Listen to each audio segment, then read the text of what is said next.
Hello everyone. Welcome to Scary Chronicles. I know you've come here to relax and fall asleep, so before we begin, don't forget to like this video and subscribe to the channel. Also, I thought it would be fun if you let me know in the comments. Where are you watching from, and what time is it there?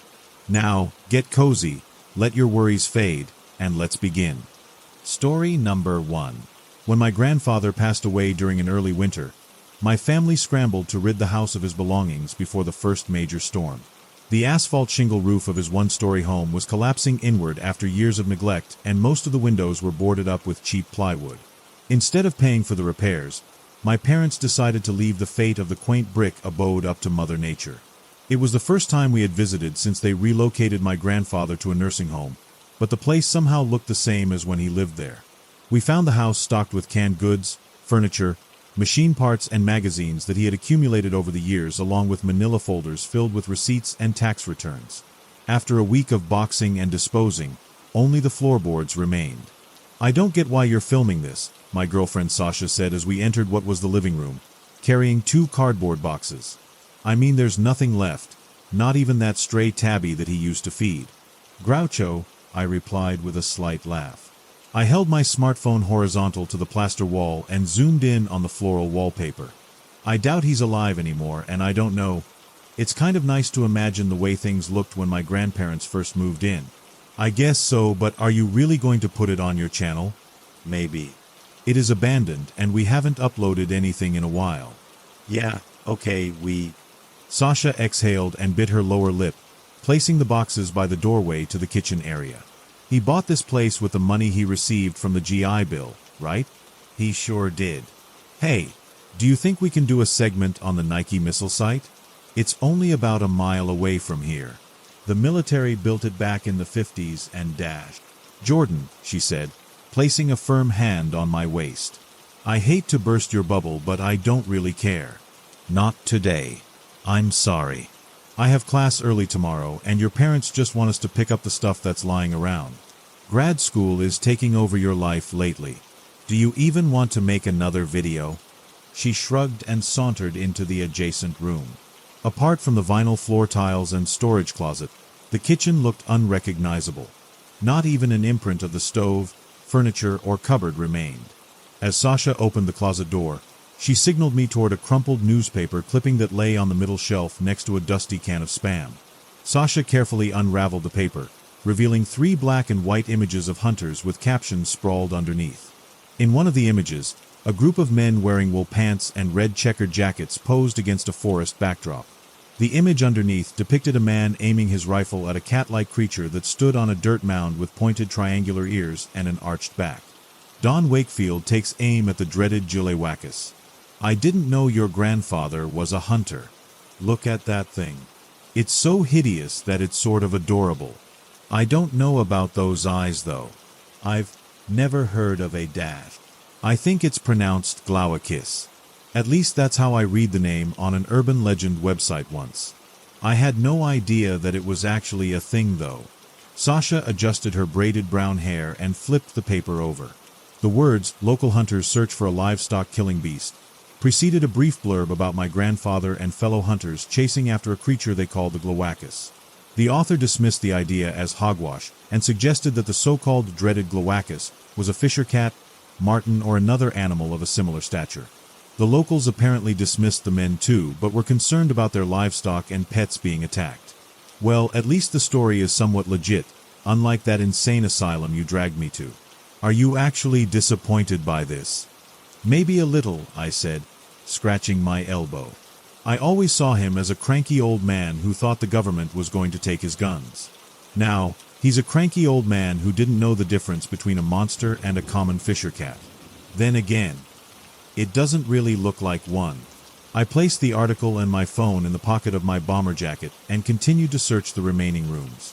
I found it odd that my grandfather believed in this creature, considering his attitude toward other paranormal entities. When my cousins and I told ghost stories around the campfire, he grumbled at us to stop being twits and stomped out the fire with his work boots. He also thought Halloween was a pointless holiday and turned the lights off when trick-or-treaters roamed the neighborhood. Unlike many men and women of his generation, he wasn't religious either. He preferred the idea of rotting in the ground to spending an eternity with his wife. We explored the other rooms of the house but discovered nothing more than a few loose envelopes, a stale bag of M&Ms, and an empty toolkit in the garage. By the time we made our way out to the backyard patio, the surrounding neighbors had dimmed their lights to a dull glow. Snow seemed to engulf the forest beyond us and obscure the path my cousins and I took to our tree fort. Sasha put her hand on my shoulder as I inhaled deeply and stared into the smoky clouds that filled the sky. As Sasha turned in the direction of the house, I was unable to move. Even though we had thoroughly rummaged through the interior, there was still so much more that I wanted to find. My grandfather lived his life in predictable, clockwork fashion. His hunt for the Glowacus was far removed from the man I knew and the stories he told. I know this is not easy for you. It's not just that. The whole Glowacus story doesn't make any sense. It's not him at all. My mom said he never believed in anything supernatural. Even after he lost a son, she said he didn't want to hear anything about him being in a better place and he's just dead. I don't think he's necessarily, but damn, I know. So this whole Glowacus thing doesn't make sense. It doesn't have to make sense right now. When my uncle died, we learned that he had a whole family we never knew about and paid money to keep them quiet about it. My grandpa wasn't like that though, I said, rubbing the back of my neck. Out of the corner of my eye, I saw a gray striped cat limping underneath a towering evergreen. As it moved through the snow, its left hind leg trembled violently. Hey Sash, I think that's Groucho. Did Groucho have one yellow eye and one blue eye? I nodded and bent down to tighten my shoelaces. Sasha whispered the words, "Don't," with a slight raspiness to her voice. Groucho's eyes shined in the dead of the night, but the lingering shadows prevented me from seeing if he had any noticeable cuts or scars. The temperature was dropping rapidly. Left alone, Groucho would likely freeze or succumb to his injuries. He can't survive out here. If we leave him like this, he's easy prey. We need to take him to the animal hospital. I hadn't a clue where the nearest animal hospital was, but I remembered how to approach and hold him by crouching down low and gently grabbing the underside of his belly. The closer I walked near Groucho, the more his eyes widened and tail stiffened. When I came within a few feet of the cat, he began to scamper, propelling himself forward with his 3 abled legs. It was still too dark to see his injuries. Knee-deep in snow, I extended my arms toward the cat. Just as my fingertips grazed his fur, Groucho flexed his claws and began to whimper. I stroked his fur slowly and moved fingers toward the markings in his hind leg. There were several of them, each about a 1/4 inch deep. Something mauled him, I called out. Can you help me calm him? He's shaking. Sasha shook as well upon approaching Groucho, her face turning white like the snow beneath us. She stroked his chin as I attempted to blot the wounds with the sleeve of my jacket. This only caused the cat to whimper in a higher pitch, taking quick breaths. As I continued to blot, Sasha carefully lifted Groucho from the ground. He squirmed for a few moments before settling into her arms. She carried him around the house and into the driveway, which was illuminated by the headlights of my Chevy. I could see the markings more clearly now and the thick gray clumps of fur that scattered about the area. There's an animal hospital on Grove Street. It's like 5 minutes away, Sasha said, trying her best to hold the cat against her chest. He squirmed and howled despite her soft strokes around his chin. Can you take him? He's really squirmy and you probably know how to hold him better than I do. I nodded, but before I could grab the underside of his belly, Groucho fell loose from her hands and scampered through the snow.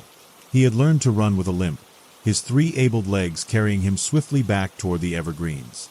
The moment I started chasing him, the cat picked up speed and darted between 2 trees, letting out another howl, which was longer and more painful sounding this time. Sasha looked at me and motioned for me to run after him. I ran full sprint into the opening of the forest, but found nothing but his paw prints embedded in snow. I wanted to follow the paw prints, but without a flashlight or suitable battery life on my phone, there was no use. Maybe we could call animal control or something, Sasha said when she caught up to me. I shook my head. I was panting fairly heavily. I don't think they'll do anything. I called animal control to get him before they said they would come out and take a look. They never did. He's injured though. It's not safe out here. Trust me, Sash. I know. But I also know they won't come. If we want to find Groucho, we have to do it ourselves. Sasha gave me a long vacant stare, wrapping her arms tightly to her chest. She started to open her mouth to say something and then paused. Sasha was too tired and cold to argue with me about making brash decisions, as we had this discussion one too many times. Whether it was breaking into abandoned buildings or sneaking into supposedly haunted locations, Sasha always argued first but reluctantly followed. You don't have to come along, you know. Don't even start with that. Let's just go. Under her breath, she muttered something along the lines of, I'm not doing this for you. Using the flashlights on our dying phones, we followed a narrow path into the forest lined with jagged stones and twigs that stabbed our shoes as we trudged through. Many moons ago, my grandfather told me that the path led to the town square. Over time, the path was overgrown and naturally sealed off from civilization. On occasion, my cousins and I attempted to find out where the path led to. We found only a few farmhouses but felt oddly disoriented the whole time, not knowing which way we came from on the way back. We spent hours in those woods, but not by our choosing. The further we walked, the fainter Groucho's footprints became before they disappeared altogether. The last set of footprints gave no indication of direction. They simply vanished. Through the tree line, we could see acres of farmland. We figured Groucho might have darted toward the farmland for refuge. Many of my grandfather's neighbors, including the dairy farmers that lived behind him, knew of Groucho as he had stumbled onto their property for sustenance and shelter. They would feed Groucho and let him rest on their front steps before he went on his way. Groucho must have been in his teens, as I remembered encountering him sometime in early high school. As we pushed through the evergreens onto the property, Sasha froze and pointed to a figure a few yards in front of us. Oh my God! That... In the middle of the pasture lay the mangled body of a brown cow. The cow was torn at its abdomen, blood filtering into its coat, trickling up to its neck and down to its tail. The hole was about the size of a medium watermelon. Sasha screamed and shivered. I bent forward and vomited into the snow, shivering too. The cow! Jordan.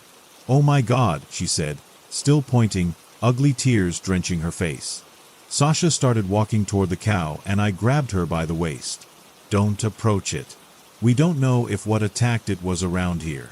Don't get any closer. Then what do we do, Jordan? We stood there for the next few minutes not knowing what to do. We just held each other like we hadn't in a long time. Sasha sobbed. I pulled her in close and struggled to think of something to say. By now, I hoped Groucho retreated far away from whatever was out there. In the distance, the single-story white farmhouse still had its front porch lights on. We should probably let them know, I said. I really don't know what else we can do. Yeah, she said softly, still clinging tightly to me. We made our way up a tall hill to the farmhouse. We couldn't help but to look back at the mangled cow a few times just to confirm what we had seen. I wondered why the cow was outdoors in the dead of winter. I wondered what got it.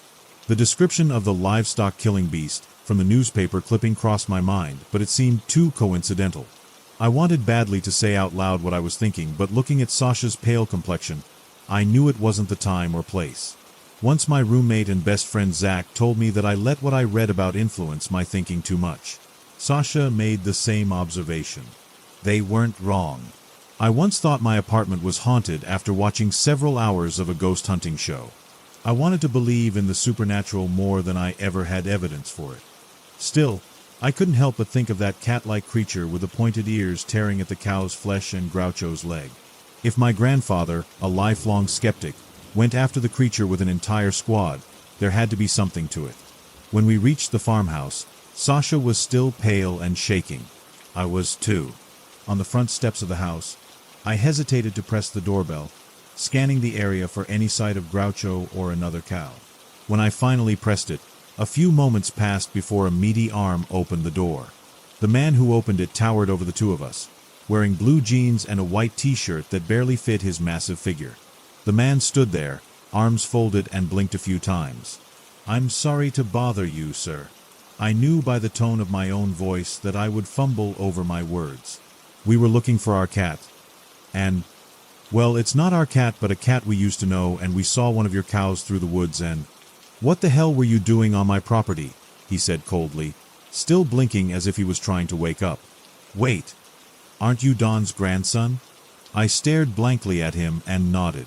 Sasha clung tightly to my arm. How did you know? My name's Nick. I used to bring eggs and meat to him. He had pictures of you and your mom and used to talk about you all the time.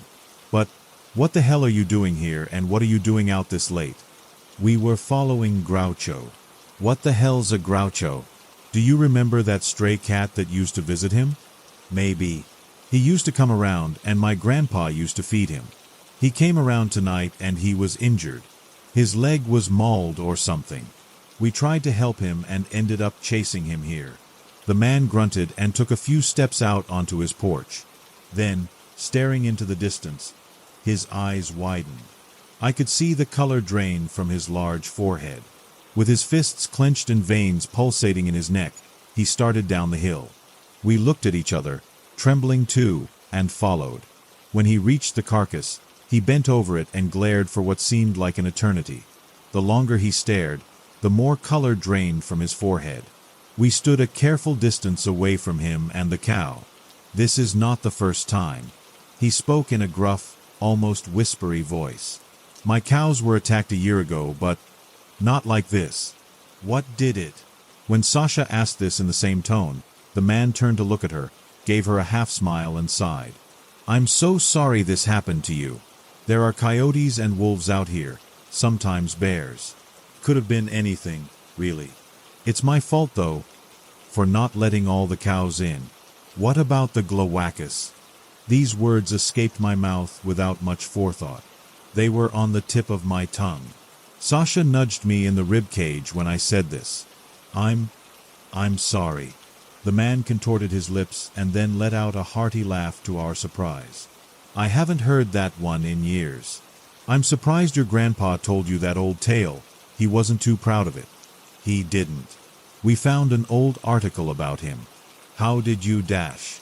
My father was part of the squad that hunted that creature sometime in the 30s. It was just a marmot or something, but it scared the hell out of the whole town. But how do you know for sure? Sasha nudged me again. I'm sorry. My boyfriend believes in all this supernatural crap. The man shook his head and then smiled. I don't, but that's okay. A lot of people around here believe in it. Why was my grandpa not proud of it? The man shrugged. It's hard to say. I don't remember much. But I think a lot of people were upset with them for starting trouble. Also, sometime in the 70s, a friend of your grandpa's led another expedition and a couple kids got lost. Wait, what? Look, like I said, I don't remember much. There was a man in the group, Arthur Hines. He took a couple of kids to search for the Glowacus and all but one returned. Arthur said they went off without him. Your grandfather defended him and a lot of people in town weren't happy, especially when he got off. Your grandpa didn't even speak much about it. My dad didn't say much about it either. Does any part of you believe? The man clasped his hands together and bowed his head. I couldn't tell whether he was sobbing or deep in thought, but he stayed this way for a moment before speaking. I wanted to. My father definitely believed, and your grandfather did too. After what happened with Arthur, though, they were quiet about it. My grandfather didn't believe in anything paranormal. I felt myself shaking as I said this. It doesn't make any sense, but if he believed in it, I think I should take that as a sign. Even though Sasha was behind me, I could sense her shake her head and quietly. Go ahead. The man knelt down and tended to his cow. I have to take care of this. It's getting cold. You should get yourselves home. We understand, Sasha said, grabbing me by my jacket. As we made our way back to the woods, the large man gave us a wave. Sasha was still shaking her head. What is it? What is your problem? Nothing, she grumbled. You were just kind of selfish. Selfish? How? Really, Jordan? This poor farmer's cow gets attacked and you make it about you and that stupid Glowacus. I know you just lost your grandfather and you are going through a really tough time right now, but you can't see what's in front of you. We could have offered to help him. This is his livelihood. You don't seem to care, do you? You don't get it, Sasha. I do care, and I care enough to realize that what happened to that poor man's cow is a result of what my grandfather was looking for all those years ago. What happened to Groucho was too. Do I know for sure? No. But I know that the marks on Groucho and the mauling on that cow isn't the work of some coyote or bear. I'm done with your stupid urban legend crap for the day. Let's just get back to the car. What about Groucho? You saw what happened to that cow. She sighed and kicked up some of the snow on her shoes.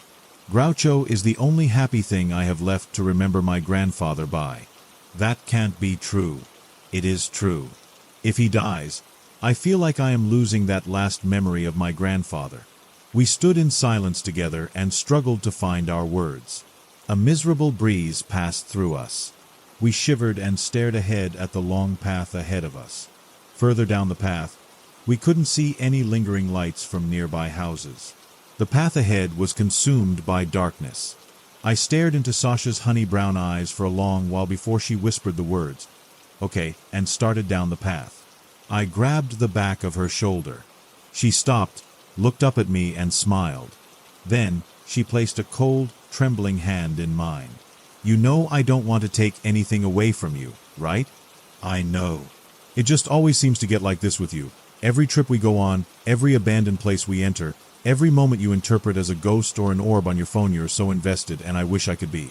I wish I could be as emotionally invested as you are. This is different. If you say so." I shrugged and we continued down the path. I called out Groucho's name a few times, but I only heard the echo of my own voice carry into the night. Sasha and I came to a point where a large metal fence blocked off the end of the path. The metal sign on the fence read, "Private Property." On the other side of the fence, I saw the cat in a small bank of snow. Groucho was pawing at the fence now with his abled paw. His mangled one was buried a few inches in. "Jordan, he looks really bad. Can you get him?" "I'm going to try. I don't want to startle him." I knelt down in the snow. He stared at me with his large green eyes. He was purring loudly.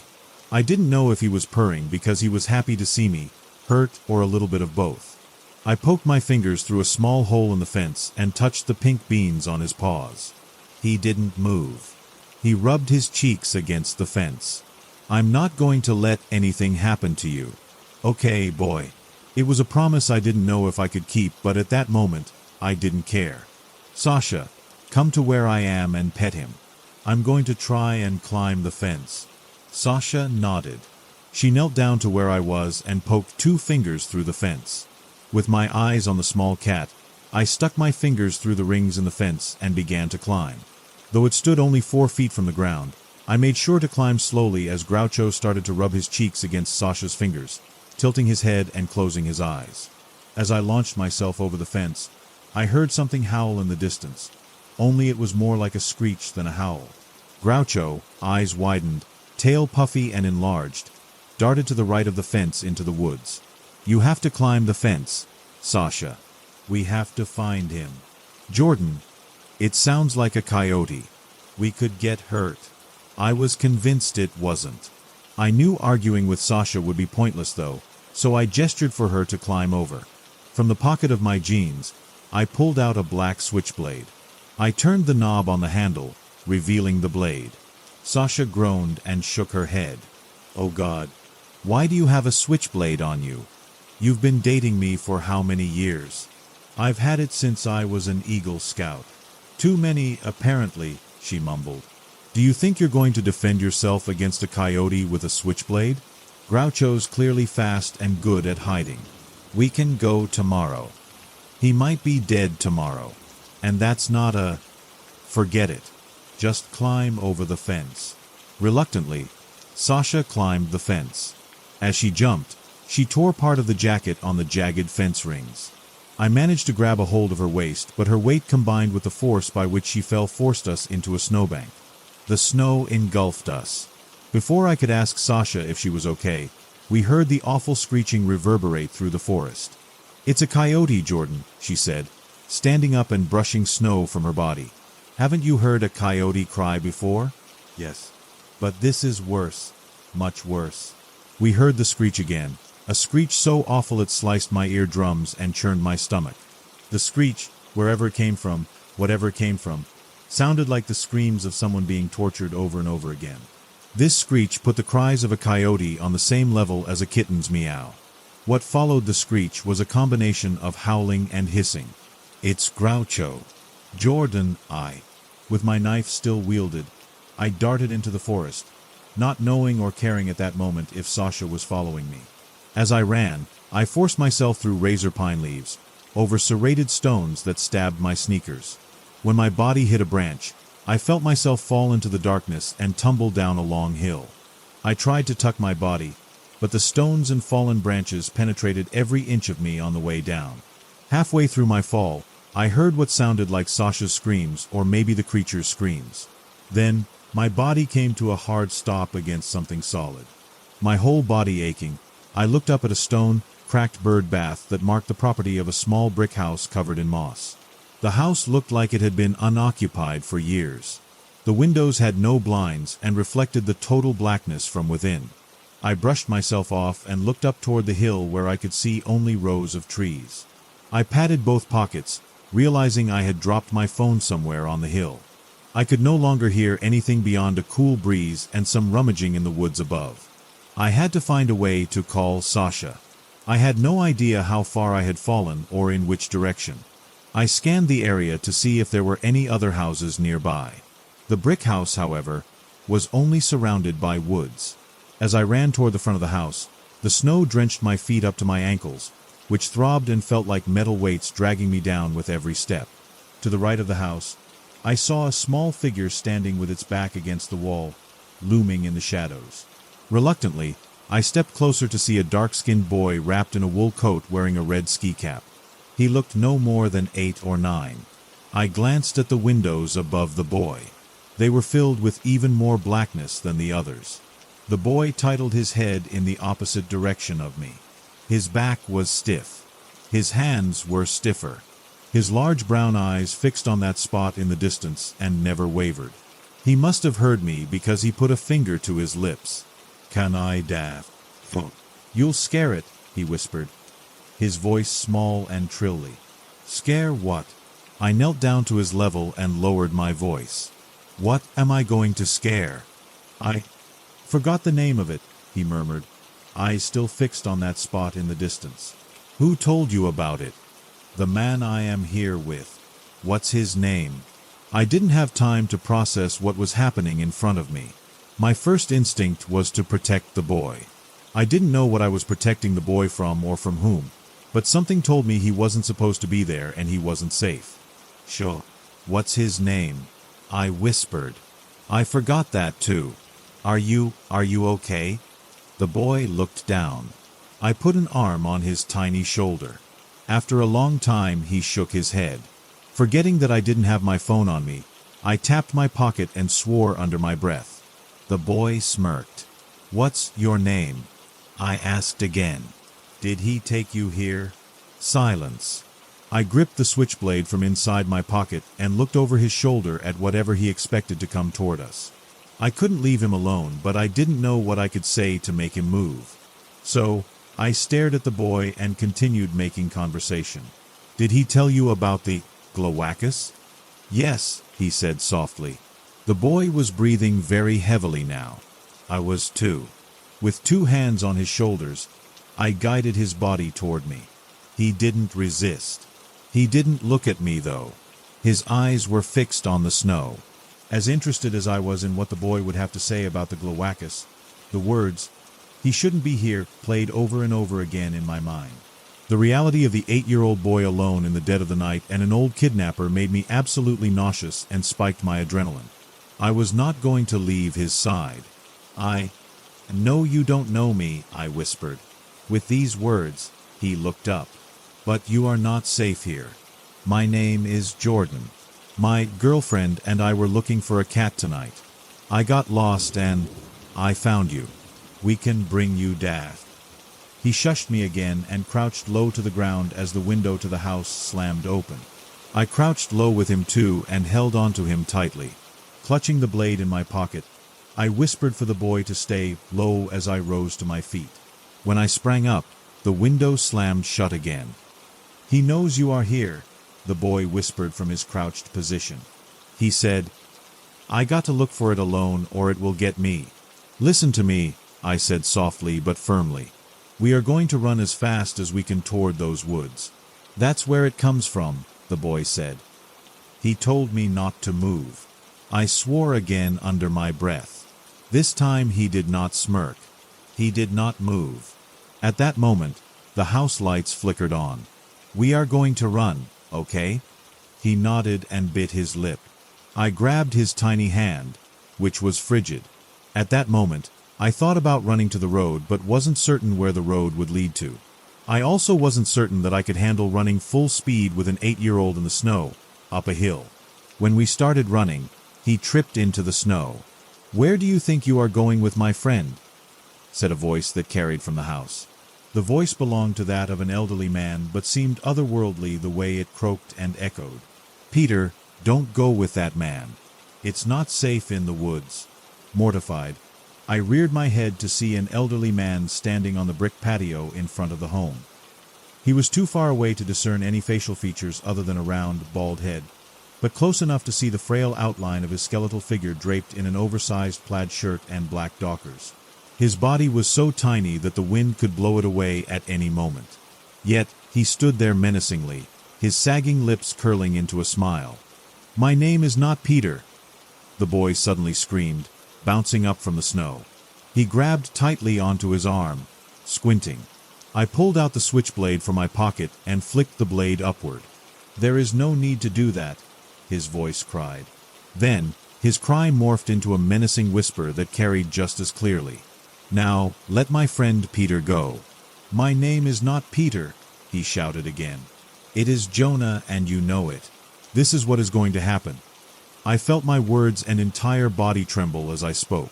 "Jonah is going to come with me, and there is not a damn thing you can do about it." My words didn't faze the old man. He stood in the same stance, sagging lips in a mutated smile. "Don't go into the woods, Peter." "My name is Jonah," he shouted again. "We're going to run now," I said, quietly. When my eyes met his, I could tell by the way that they widened that he knew the graveness of the situation. "I will be right behind you."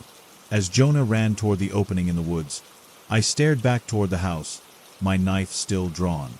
The man was gone now. The house was completely dark. I hesitated for a moment before I caught up with Jonah, who was standing at the foot of the hill, staring at the endless snow above us. Placing my switchblade back in my pocket, I knelt down toward him, asking if he wanted help getting up the hill. He nodded. Then he climbed on top of my shoulders. Without hesitation, I began to climb, holding tightly to his sneakers. The weight of the boy and the incline of the hill tired me quickly, but I pushed on, and with every passing sound, I held on tighter. When we were far enough up the hill and away from the house, I started to ask the boy some questions about how he was feeling and if he was doing okay. He either said nothing at all or spoke with a brief yes or a no to my questions. When I could see the top of the hill, I asked Jonah how he got there. "I don't know. I was sleeping. Then I was in the house." I swallowed deeply and struggled to find my words for the next question. "When did you get there?" "Today, I think." "Did he bring you there?" "I don't know. It was really dark and he was really old and scary." "Can you think of anything about his name?" I asked again. "He said to call him Mr. Eyes, I think, or Mr. Hayes or something." "Mr. Wait. Did he hurt you, Jonah?" "No. He was weird. He wanted me to look for the glauci thingy." "The glowacus?" I murmured. "Why? I don't know. He said it was really cool and all the kids were looking for it." "Other kids?" "Yeah, other kids. He said there were other kids that were looking for the glauci thingy." Then he started calling me Peter. "But name's not Peter. It's Jonah." "Did you see the other kids?" "No. He said they got lost looking for the glauci thingy and that I could find them." I was scared of the glauci thingy, though. I didn't want to look for it, but I didn't say nothing. Although the hill was no longer in sight, the old man's voice carried from the bottom of the hill. Peter. Come back here, Peter. Don't say anything. I put a finger to my lips and motioned for him to kneel next to me. Peter. Where are you, Peter? The voice called again. I could tell Jonah was suppressing his instincts to shout, "My name's not Peter," again at the voice. He clenched his small fists by his sides. A cold breeze blew over us. Underneath my leg, I felt something solid poking from beneath the leaves. It was my smartphone. Its screen was cracked. Its battery drained to 2%. 10 missed calls flashed across the screen from Sasha. When I was sure that the voice was not in our range, I called Sasha. "Jordan." "Where?" "Sasha," I said, lowering my voice immediately after. "I need you to call the police and I have a little boy with me. His name is Jonah. He's been... Send them to my..." Before I could finish my sentence, my phone screen drained to black. I reached my arm out to where Jonah would be, but he was gone. I sprang up and immediately screamed his name, turning around in dizzying circles, not thinking that the old man would hear his name too. "Jonah! Jonah!" I screamed once more, breathing heavily. "Oh my God! Oh no! Jonah, can you hear me?" Only the deafening silence of the wind answered the sounds of my wailing and terrified sobs. In that panicked moment, a memory came to me of the time I got lost in the woods behind my grandfather's house when I was Jonah's age. I remembered my grandfather telling me to look for any light in the distance that looked like a house light. I wondered if Jonah had been told the same thing. With nothing left to lose, I started running toward a faint light that glimmered in the distance. I forced my aching body far enough up the hill until I actually saw the boy chasing a small, shadowy figure with a swooping tail. "Jonah, what are you doing?" I called. "Stay right where you are. It's the Glaucithingy. It's the Glaucithingy." I felt my heart sink in my chest as the boy swooped down to grab the dark figure that stood no more than a couple feet tall with its pointed ears and arched back. "Jonah, don't touch that. Jonah." As I sprinted the rest of the way toward him, I saw the boy leaning by Groucho, who was now even more scratched up than before, missing several patches of fur. He purred as the boy knelt down to pet him. "Oh, Jonah, that's a kitty. He's very nice. His name is Groucho. Are you sure? He's kind of ugly. He's hurt. Never mind. This path. We're on the path that will lead us back." I picked up the wounded Groucho and held him over my shoulder with my left hand and held Jonah with my other with his tiny grip. The three of us walked cautiously down the path until we saw Sasha looming in the distance. As soon as Sasha saw the three of us, she ran toward us. Standing behind her was the farmer with his rifle in hand. Sasha threw her arms around me and Groucho while Nick knelt down to check on Jonah. Sasha told me that the police were on their way and that they thought they knew the name of the missing boy. Jonah was shaking now, so was Groucho. John took off his jacket and put it on the boy and then gave her a scarf to tend to Groucho's wounds. The cat was purring on my shoulder but still visibly shaken.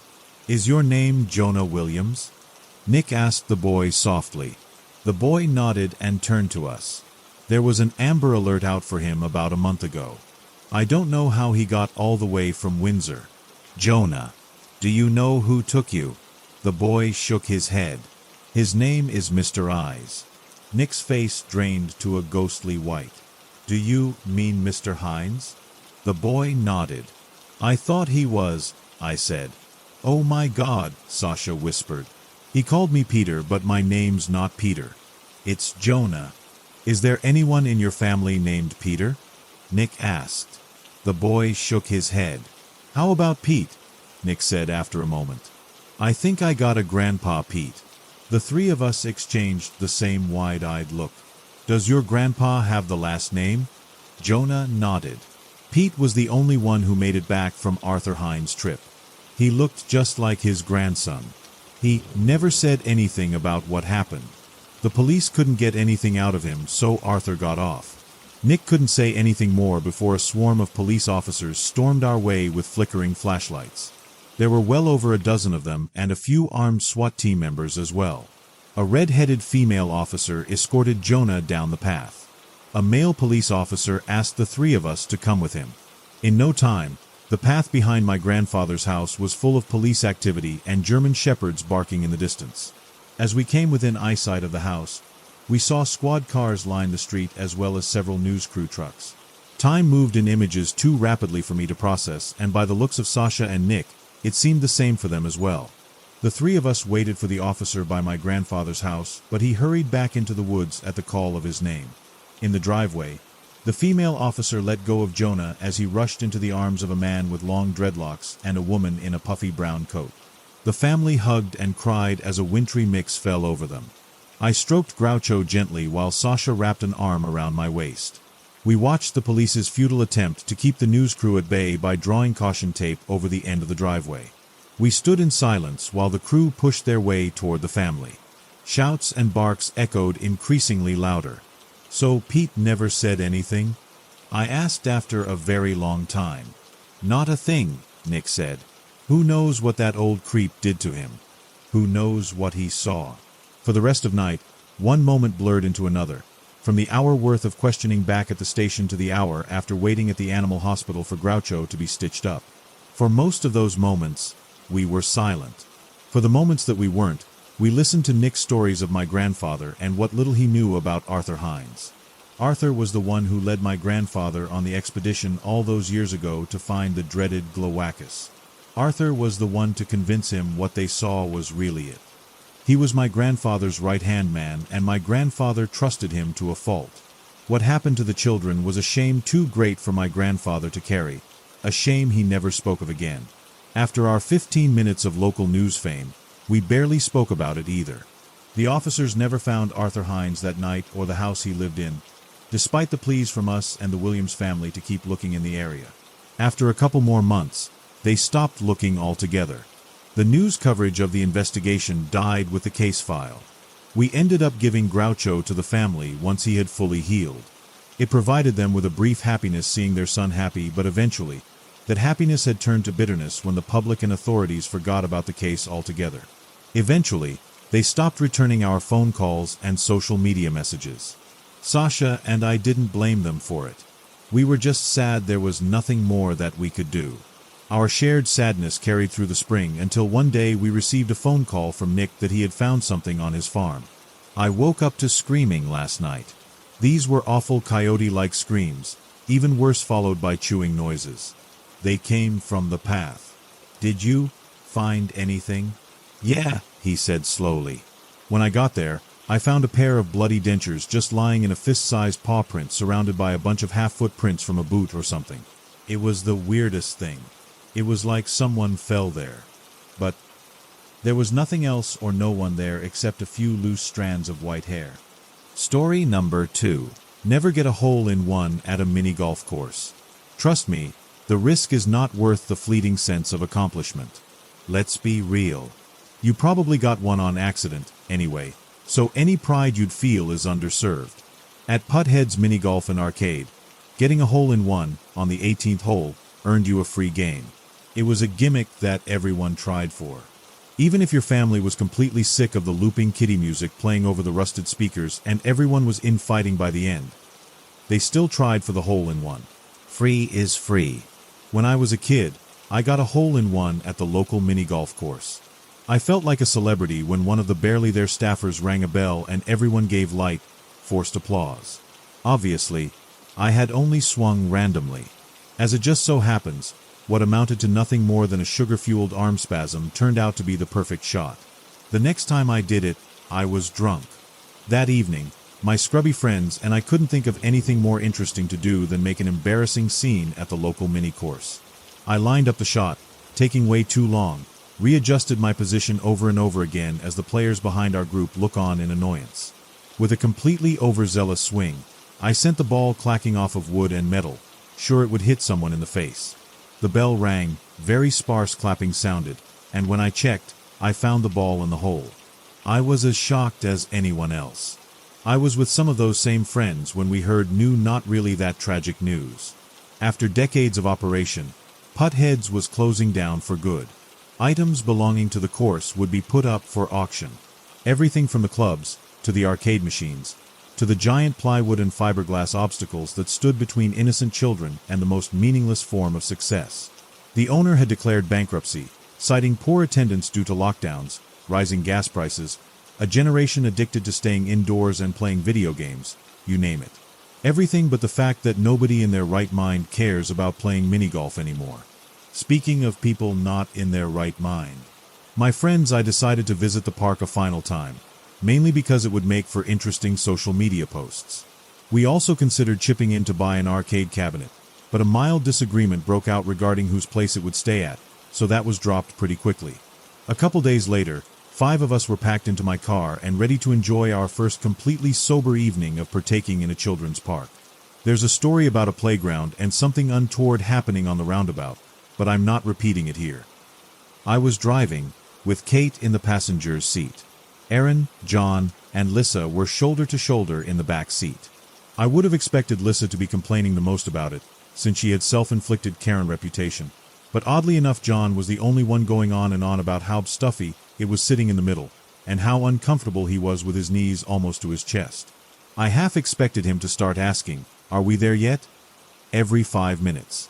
Eventually, almost as if they were jealous of the negative attention John was getting, Kate and Lissa started arguing over the radio station, and whether to listen to 107.5 or 105.5. Kate's position was that 107.5 ran too many commercials, while Lissa insisted that the DJ on 105.5 was so annoying that he could literally go die. Any tension was immediately dispersed and devolved into uncontrollable laughter as we pulled up to the weathered, half-condemned gates of the mini-golf course, and Aaron began loudly and violently singing the Jurassic Park theme to drown everyone out. A large, billboard-sized sign over the main building read, "Putthead's Mini-Golf Course and Arcade," in bold writing, with the park's motto in italics just underneath. "We have a ball here." It was all way too wordy. A cartoonish course mascot, the titular Putthead, stood next to the words, giving an enthusiastic thumbs up. Looking at the sun-bleached and peeling sign with fresh eyes, I couldn't help but think of how much Putthead's head reminded me of a skull. The oversized, dimpled golf ball had no features other than 2 cartoony eyes of pure black. Any artist with a shit would have added a friendly smile, at the very least. "No one else is here?" Kate asked as we rolled to a stop in a parking spot. Almost like that's the reason it's closing," Lissa sarcastically added. As we spilled out of the car, John groaned and stretched his legs. Being the tall seemed to have its disadvantages. "I call shotgun for the trip back," John immediately added, as if he'd been planning it the whole way down. Kate shot me a look, as if to say she simply knew I would never consider such a request, but I just shrugged back. The dude was built like a street lamp. Denying him the footroom again would probably be inhumane. Kate and I had only recently started dating. We met through mutual friends, which is a nice way of saying we were both dating other people at the time, and hooked up before either of us had broken up with them. It was a huge mess, but we were just starting to come out the other side of it. As we moved to the little booth at the start of the course, Aaron was the first to inform everyone that it was unstaffed. More specifically, he said, "If no one shows up in 15 minutes, it's free." I would have been all for waiting until someone showed up, and I know Kate and John would have as well. Still, the line of 5 different colored golf balls was definitely tempting. After Aaron leaned over the small wooden counter and pulled out a few putters, it seemed like there was no real point in protesting the inevitable. Lissa immediately moving to grab the purple golf ball also set the others to picking their own favorite colors before someone else did. Hanging out with this group, I'd occasionally catch myself thinking that there's no such thing as an adult, just taller and louder children. I hung back a bit and looked around for any sign of employees on their way to the booth. Then I picked up the last ball, an orange one. Luckily, my own favorite. Probably because I was an illogically huge fan of Garfield as a kid, despite never once laughing at his comics, cartoons, or movies. Aaron was already teed up for the first hole, a standard and straightforward length of dingy green lined with old red bricks on either side. "Nothing but hole, baby," Aaron smugly predicted as he lined up his putter carefully. "Stop." A sharp, tinny voice rang out from the speakers on poles overhead. I didn't realize there was no music playing until that moment. The voice echoed a bit, followed by the squawking of far-off birds, startled by the noise. In one smooth motion, Aaron picked his ball back up, pocketed it, and, in attempting to appear innocent, managed to carry himself like the most obviously guilty man to ever live. Busted. Lissa smirked. She turned around in place, again looking for any employees, before pointing to Aaron with the handle of her putter. He's the one who didn't want to wait. We could hear a high-pitched, motorized whirring sound from behind a storage shed. Before long, we could see the small golf cart haphazardly buzzing out way as it bumped and jostled over rocks and debris. The cart was open, with no roof, to accommodate the driver. Putthead himself, or at least a random dude wearing Putthead's giant fake ball of a head. "Oh," John said in relieved realization, followed by a longer, more drawn-out "oh," as he realized just how annoying the mascot was likely about to become. "What the fuck?" Kate stated in an eerily calm voice as the cart came to a stop beside the green. Now. This is a family park," Putthead chided as he got to his feet. His voice was muffled by the mascot head, making it a struggle to interpret a few of his words. He was wearing all black, including a long black coat and black leather gloves. A definite departure from his usual colorful, outlandish golfer's outfit. Kate covered her mouth instinctively, as if it wasn't entirely too late to block the F-word. "Here's a little trick I like to use," Putthead continued as he leaned over a golf bag on the back of the cart. "I like to replace profanities with the word putt. It helps me get through the longer shifts without scarring the kids for life." Putthead pulled a putter out of his golf bag, studied it, looked down the handle carefully, turned it over in his hands, slowly felt along its face, then put it back in the back. He then drew out another putter, judged that just as thoroughly before again placing that one back inside. He took out another putter. His bag was full of putters. So, for example, Putthead took a white golf ball and teed it. "Instead of fuck, I say putt. Instead of shit, I say putt. Instead of bitch, I say putt. Instead of dash." "You stole that from the Smurfs," Aaron interrupted in a typical smarmy, yet chill tone. Putthead tapped the ball, sending it perfectly straight down the green, and right into the hole. "How about that? A hole-in-one," he mused to himself. I gave Kate a side-eye, and could see she was visibly upset by the stranger who had now insinuated himself into our friend group without so much as introducing himself. I suppose he figured his reputation preceded him, given the sign and all. "Listen, this is kind of a friend thing, I started. "How about you listen?" Putthead replied, cutting me off. He put his putter back in the bag and leaning one-handed against the cart. "I got a hole-in-one. So see if you can, too. Match my score. This is marked as a par 3, but that's really just to make the less coordinated kids feel competent for a day. I'm totally sure you can do it in one. Or we could just pay you at the booth and you can go back to work behind that shed, or whatever was going on over there." I counter-offered. Putthead sat on the golf cart with a thud, put his hand to his gigantic, featureless golf ball chin, and thought for a moment. "Nah," he waved my offer away dismissively. "Match me. Hole-in-one for hole-in-one." The cart let out a few irritating beeps as he backed it up, then swung around to face it toward the next hole. "Or I'll put in kill you," he added in carefree tone, the twin black recesses of his eye holes staring blankly at us all. John and Aaron defiantly dropped their putters and golf balls to the ground, and almost immediately after, the rest of us did the same. "See ya, bro." John laughed mockingly as the 5 of us turned out our heels and left. The end. Well, in a perfect world, it would be. When we got back to the parking lot, it was readily apparent that there was a small hitch in our plan to leave in and never think about that place again. The gates were locked. I don't just mean locked, I mean locked. Multiple chains, multiple locks. A comedically unnecessary amount of chains and locks. 3 key locks, 2 combination locks, and a bike lock thrown into the mix for some reason. A standing sign rested on the pavement just outside, reading "Closed, permanently out of business." "We have to ram the gate," John said. "Just ram it with the car." "What car?" Lissa asked. The parking lot was empty. The weirdo must have broken into my car, hotwired it, and driven it out before locking the gate. I couldn't figure out how he pulled it off in such a short time, only to show up somewhere completely different later on. A cliched chill ran up my spine and out through my limbs, raising the hairs on my arms. Lissa took out her phone and began to dial 911. Smack. A golf ball flying at a reckless speed knocked the phone straight out of her hand. The phone hit the pavement and skipped a few times, like a stone on a lake. What the fuck? Lissa shouted. We turned to see Putthead some distance away, lowering his putter as if he had just taken one hell of a swing.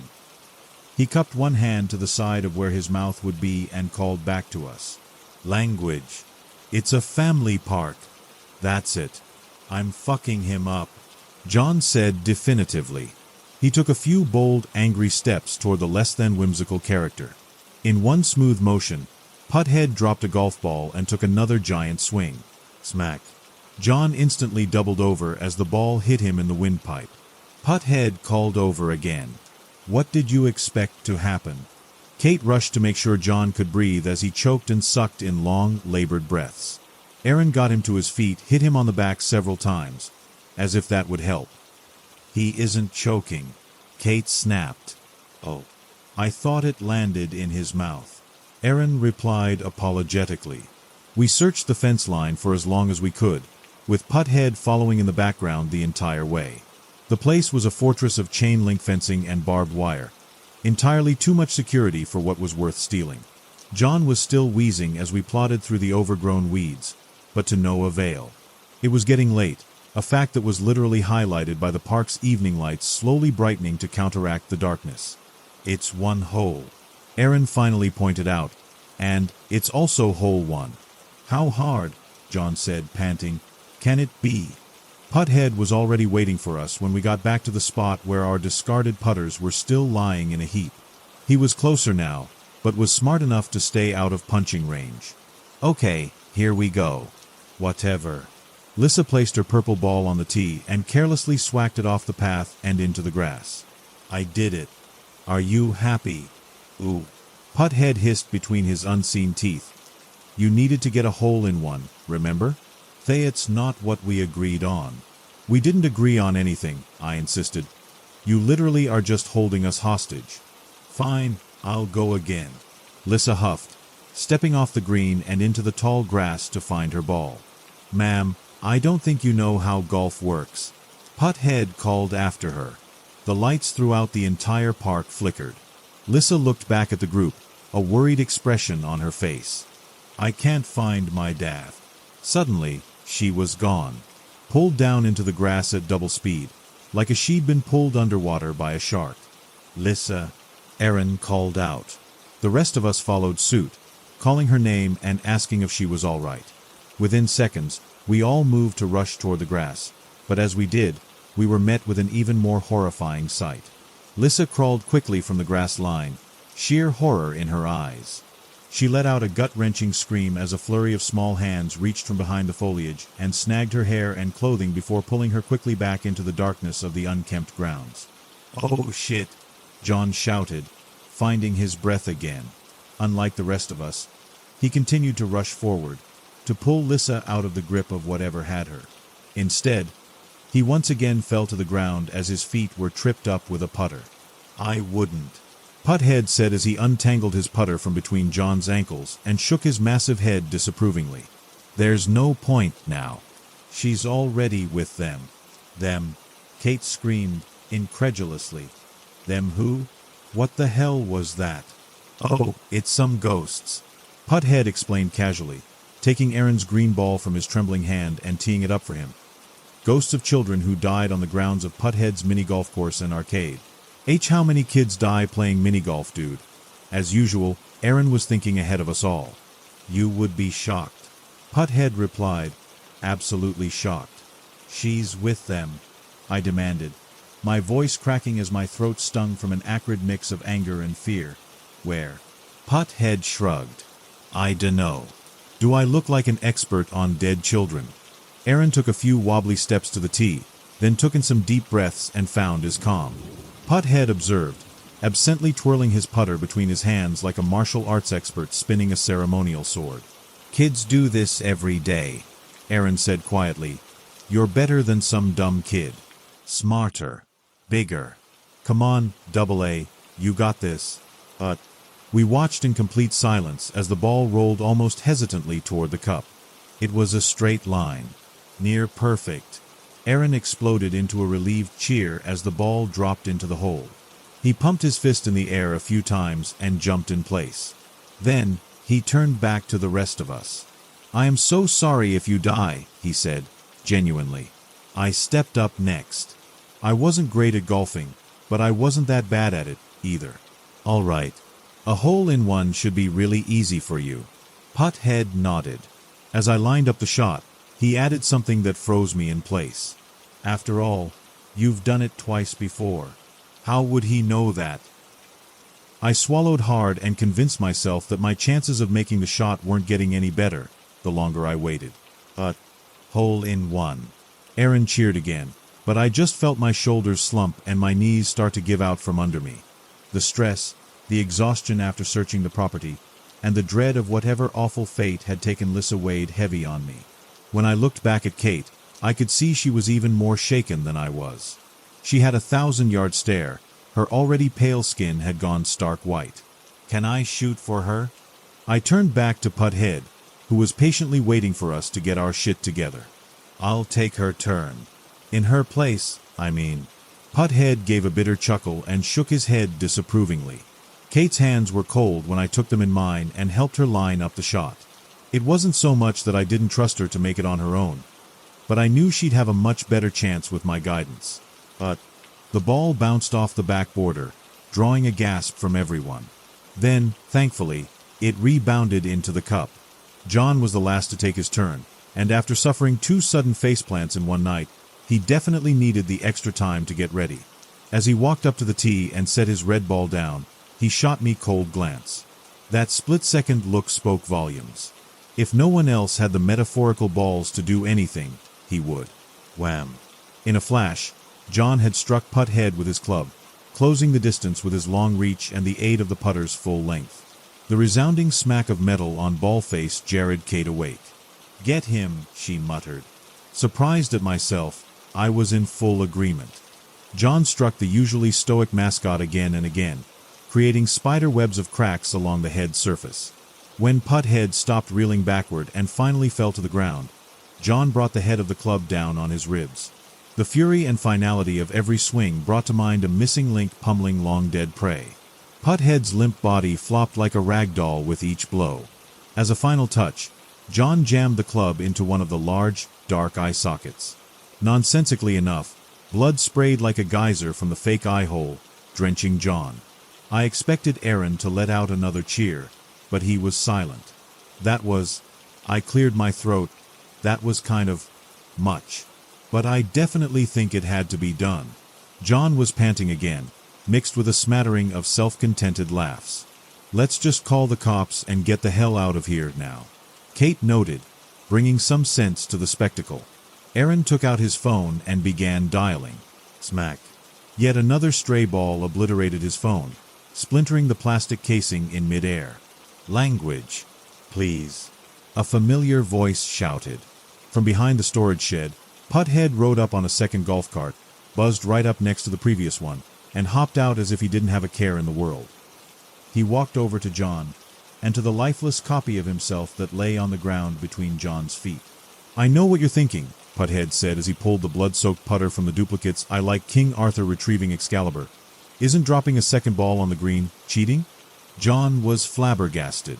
His face bunched up as if he wanted to ask 100 questions, but couldn't get a single one of them to come out. Putt-Head looked over to John's ball. He had kicked it when he rushed to take action. Now, it sat halfway down the green. It happened so quickly that the old phrase held true. If you blinked, you would have missed it. With one swing of the club, Putt-Head shattered John's skull. His large form toppled to the ground in what seemed, comparatively, like slow motion. Kate screamed. Aaron screamed. I screamed. We all screamed, but there wasn't a single scoop of ice cream in sight. "All right." Putt-Head cheerily replaced the putter with another from his bag. "On to hole 2. Hole 2. I hadn't even considered the idea that our ludicrous torturer wanted to play all 18 holes this way. There was no way any of us could make every single hole in one shot, and it was obvious that, despite all logic, he definitely could. The three of us, the three left alive, hesitantly followed Putt-Head to the next hole as he whistled to himself. I couldn't quite place the tune for a moment, until it dawned on me that he was whistling the theme from his own commercials. The second hole was the park's first introduction of an actual obstacle. A large, wooden cuckoo clock, standing on fiberglass bird legs with a large pendulum perpetually swinging back and forth between the feet. Usually, it was simple enough to get the ball past the easily predictable moving blockade. However, something had changed since the last time I'd been here. The pendulum itself was swinging faster, and it was encircled by incredibly sharp-looking blades. Meanwhile, the hands on the face of the clock spin in opposite directions, stopping and changing course randomly. "I don't like this," Aaron mumbled as we watched Putthead tee up and smack his ball straight through the obstacle and directly into the cup. "How are you just saying that now?" Kate snapped. She had moved from stunned disbelief to anger. "Where have been all this time?" Putthead stood proudly at the tee and waited for the next contestant to step forward. When it was obvious none of us were volunteering, he let out a sigh and closed the distance between us. "Eagle." He tapped me on the top of the head with his club. "Birdie." He tapped Kate on the head. "Bogey." Aaron was obviously next in line. He swung back quickly and bopped me again. "Ace." He proceeded to knock on each of our skulls in order as he continued. "Smack a golfer in the face. If he stumbles, give him space. Eagle, birdie, bogey, ace." His words quickened. My caddy told me to pick the very worst one in URIT. Aaron. "Hey, I'm not the worst one," Aaron immediately protested, before looking at me, then to Kate. "Okay, well, maybe I'm the worst one here, but not in general." I'm not sure if we had any real choice at that point, but we were sure acting like we didn't. Aaron stepped up to the tee, almost as if he were as automated as the clock looking over us. There was no way we could complete this insane challenge, but trying was better than losing by default and being massacred in some disturbing way. "Eye on the ball," Aaron said, not the giant douchebag ball who sucks ass and that I hate, but the tiny green one. Aaron carefully tapped the ball, sending it down the green. For all intents and purposes, it looked like another perfect shot made under extreme pressure. Whack. The pendulum cut the ball in half, sending 2 equal portions of golf ball rolling off to either side of the cup. The symmetrical nature of each half rolling directly past the goal was insulting. Aaron turned to me and Kate, his limbs and his neck as stiff as stone, clearly tense and frozen from abject terror. "It's been an honor, dudes." Bong. The cuckoo clock rang out. The wood panel covering a small window at the top burst in a hail of splinters as a frazzled old cuckoo bird prop erupted out on an oversized spring. "Kuh!" The broken thing shrilly exclaimed in a mechanical voice. I only had time to draw in a scream's worth of breath as the bird's beak skewed Aaron's back, the tip of the yellow-painted cone peeking out at us from between his ribs. Aaron's eyes widened and his expression immediately dropped. It looked as if he was about to pass right out on his feet. The spring retracted, carrying the bird and Aaron back in through the wooden door, folding his body forward as he disappeared inside. Talk about a dash, Putthead started. "Fuck you," Kate interrupted, throwing her blue ball at him. He turned to her slowly, then leaned on his putter like a cane. "You know, I've reminded you about the profanity a couple times now, and I get the feeling you haven't been paying proper attention." "Shut up, Kate," I whispered, loudly. "The last thing you want to do is piss this thing off." Kate shot me a cold look. "At least John did something," she said, fully intending for it to hurt. "Guess who's next?" Putthead said, tapping Kate's ball back over, bouncing it directly onto the tee. Kate moved up to the ball. "Wait, let me help," I insisted, taking a step toward her. "I can do it myself," Kate growled, putting the ball hard without a second thought. The ball zipped forward, under the clock, past the pendulum, and solidly into the cup with an audible plunk. At that point, it dawned on me that Kate was probably regretting leaving her ex for me, and immediately after that, I realized it wasn't very likely that this was the first time she was thinking it. Part of me wanted to call it a lucky shot. Maybe that's what Putthead wanted. If not to just kill us, then to drive apart whoever survived through the extreme pressure of the competition. I made the shot again. I'll save you another tense description of walking, lining up, and putting. It should be obvious by now, since I'm here to say this. Yeah, It's no mystery that I'm not currently a corpse. The how and why, though, might be worth sticking around. Hole 3 was a twist. In literal terms, the green curved twice, with sand traps in the bends, and a small Egyptian pyramid over the hole. Putthead took his shot, bouncing the ball off of the brick border once, then twice, before it rolled into the cup. Of course. With no further hesitation, I stepped up next. Bounce. Bounce. Hole in one. It's all you, I said to Kate as I walked back from the tee. I had no anger or hatred toward her. I felt more of a hopeless acceptance of the fact that she didn't want my help, likely didn't want me around at all right then, and would take her own shot no matter how much I insisted otherwise.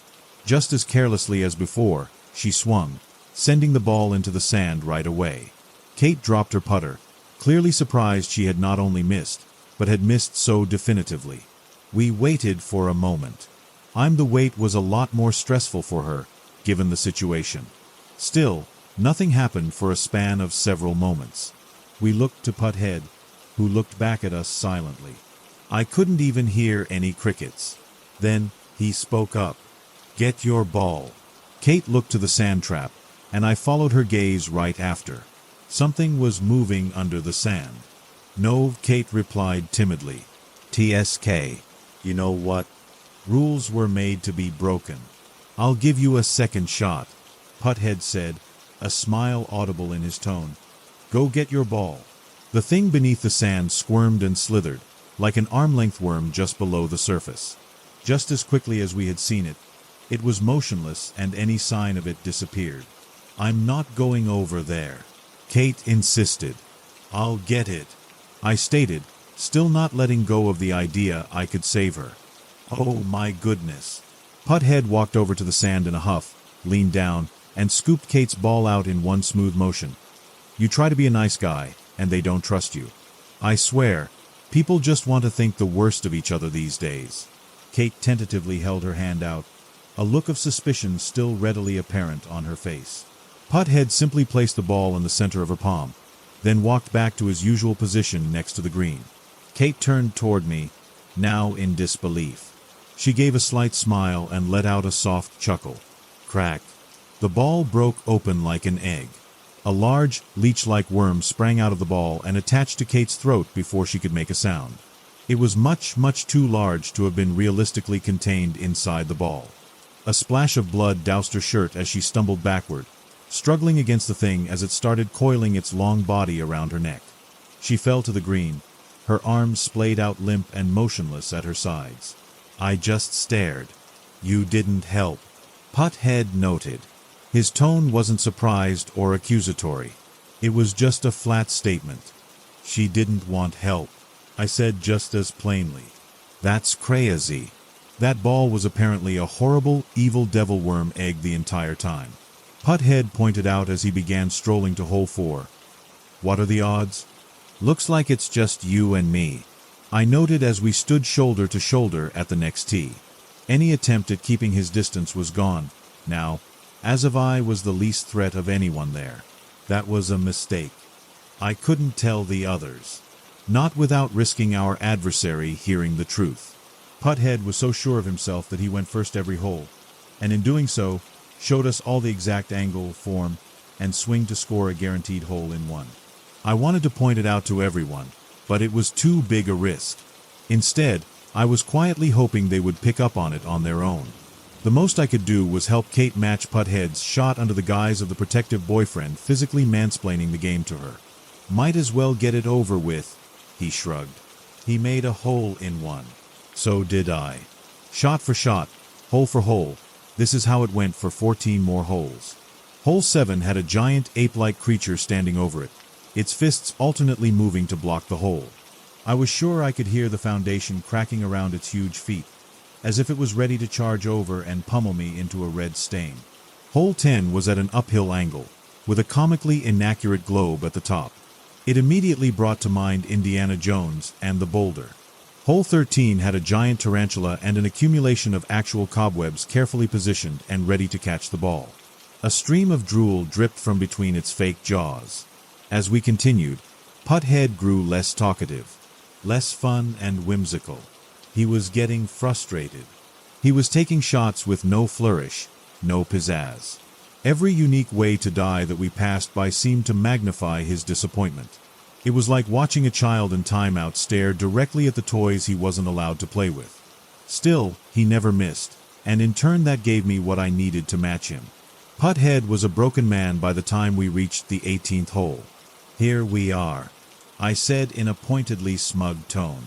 Then, I repeated his own taunt. Might as well get it over with. The last hole shed all semblance of subtlety. A titanic skull, complete with crossed bones, sat on the green, its jaws opening and shutting behind a short ramp. Snakes wove in and out of its eye sockets as blue flames belched from within the mouth. All the while, the skull's hollow, echoing laughter deeply resonated over the screams of 1,000 damned souls. Blood pooled around the base of the installation, and I could tell it was innocent blood. Something about the smell, I guess. All of that did nothing for me. By that point, I'd already seen too much to have any real opinion of it. "You should probably go before the blood gets in the way," I urged. Putt-Head took a slow look at me, then to the tee. Shaking his head in disapproval, disbelief, or both, he took his shot up the ramp, into the skull's mouth, out of the blood-spilling wound at the back, and straight into the cup. "You know," I continued, "I thought you'd be happy. Isn't that usually how these things go? Some creepy, eldritch loser with nothing better to do sits on his thumb in a location nobody visits. Then, someone comes by that can give them a challenge. This is the part where you're supposed to thank me for giving you the first actual challenge you've had in centuries, or something." He drew in a slow breath. "But you." One last time I lined up just like he did, drew the putter back just as far as he had, and stood exactly the same way. Despite everything that had happened, for the first time that evening, I let myself crack a proud smile. I turned to see Putt-Head standing in small booth at the end of the course. All at once, his cartoonish peppy demeanor was back. It was as if he had been acting despondent the entire time, just to appropriately rub this in my face. "Congratulations. A hole in one. On hole 18. You just won a free game." I looked ahead. Hole 1 was waiting, impossible as it was, right after 18. On top of all the things Putt-Head's mini-golf course and arcade had done so far, it had the sheer nerve to be recursive. Part of me wanted to give up, right there. Hours had passed. Hours of shock, dread, disgust, and ultimately frigid, numb apathy. With a new bounce in his step, Putt-Head stepped up to the first tee and dropped his ball into place. He twirled his putter a few times, making a show of his fully renewed energy. I looked up at the sky to see no moon above us. Was time itself even moving? Yes, part of me wanted to lie down on the green, close my eyes, and just give in to any stupid fate would befall me for refusing to play. Maybe I'd be eaten by something, or dragged off, or I'd just lay there as years passed and my body skeletonized. Maybe I'd wake up and I'd be Putt-Head myself. Whatever. The other part of me refused to be beaten, and that part was a real bastard. "Kind of boring, isn't it?" I said as Putt-Head drew back to swing. He stopped. "Boring? I think this has been anything but boring." Putt-Head laughed dismissively, as if I were a complete moron. The first time, I admit, I was on the edge of my seat for a while. I pushed Putt-Head's club back from the ball as he sized me up with his dead black hole eyes. "A second time, though." "Then what? When I beat you again, are we going through a third time? A fourth?" We tied. Putt-Head noted. I ignored him and continued on. "I guess if you just want to bore me to death, that's technically killing me." Putt-Head stepped back, visibly bristling. I had finally figured out the way to go about shaking him.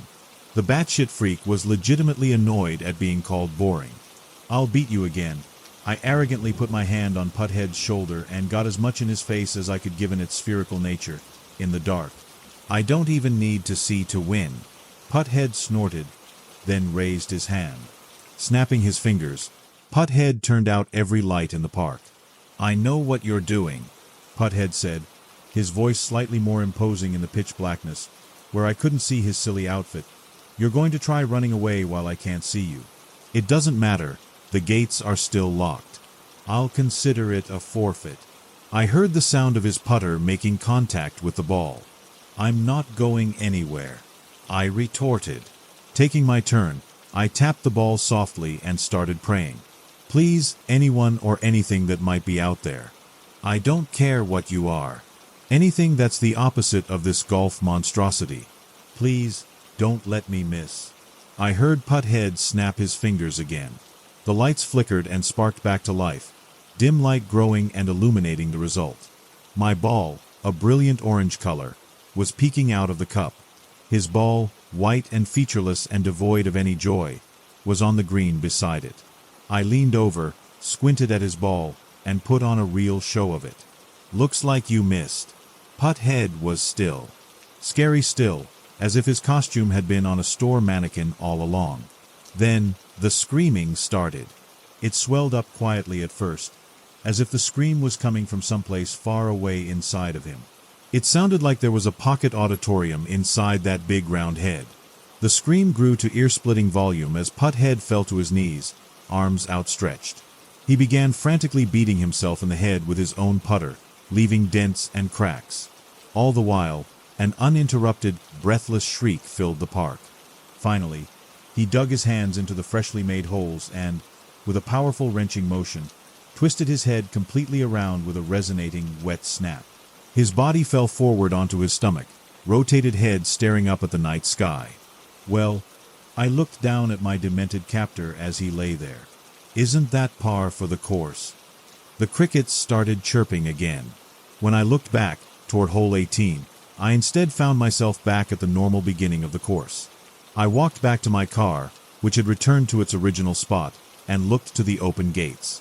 On the drive out of there, away from the course, I couldn't help but grin ear to ear. It was a sick sort of grin. Something inside of me had broken, or died, or both.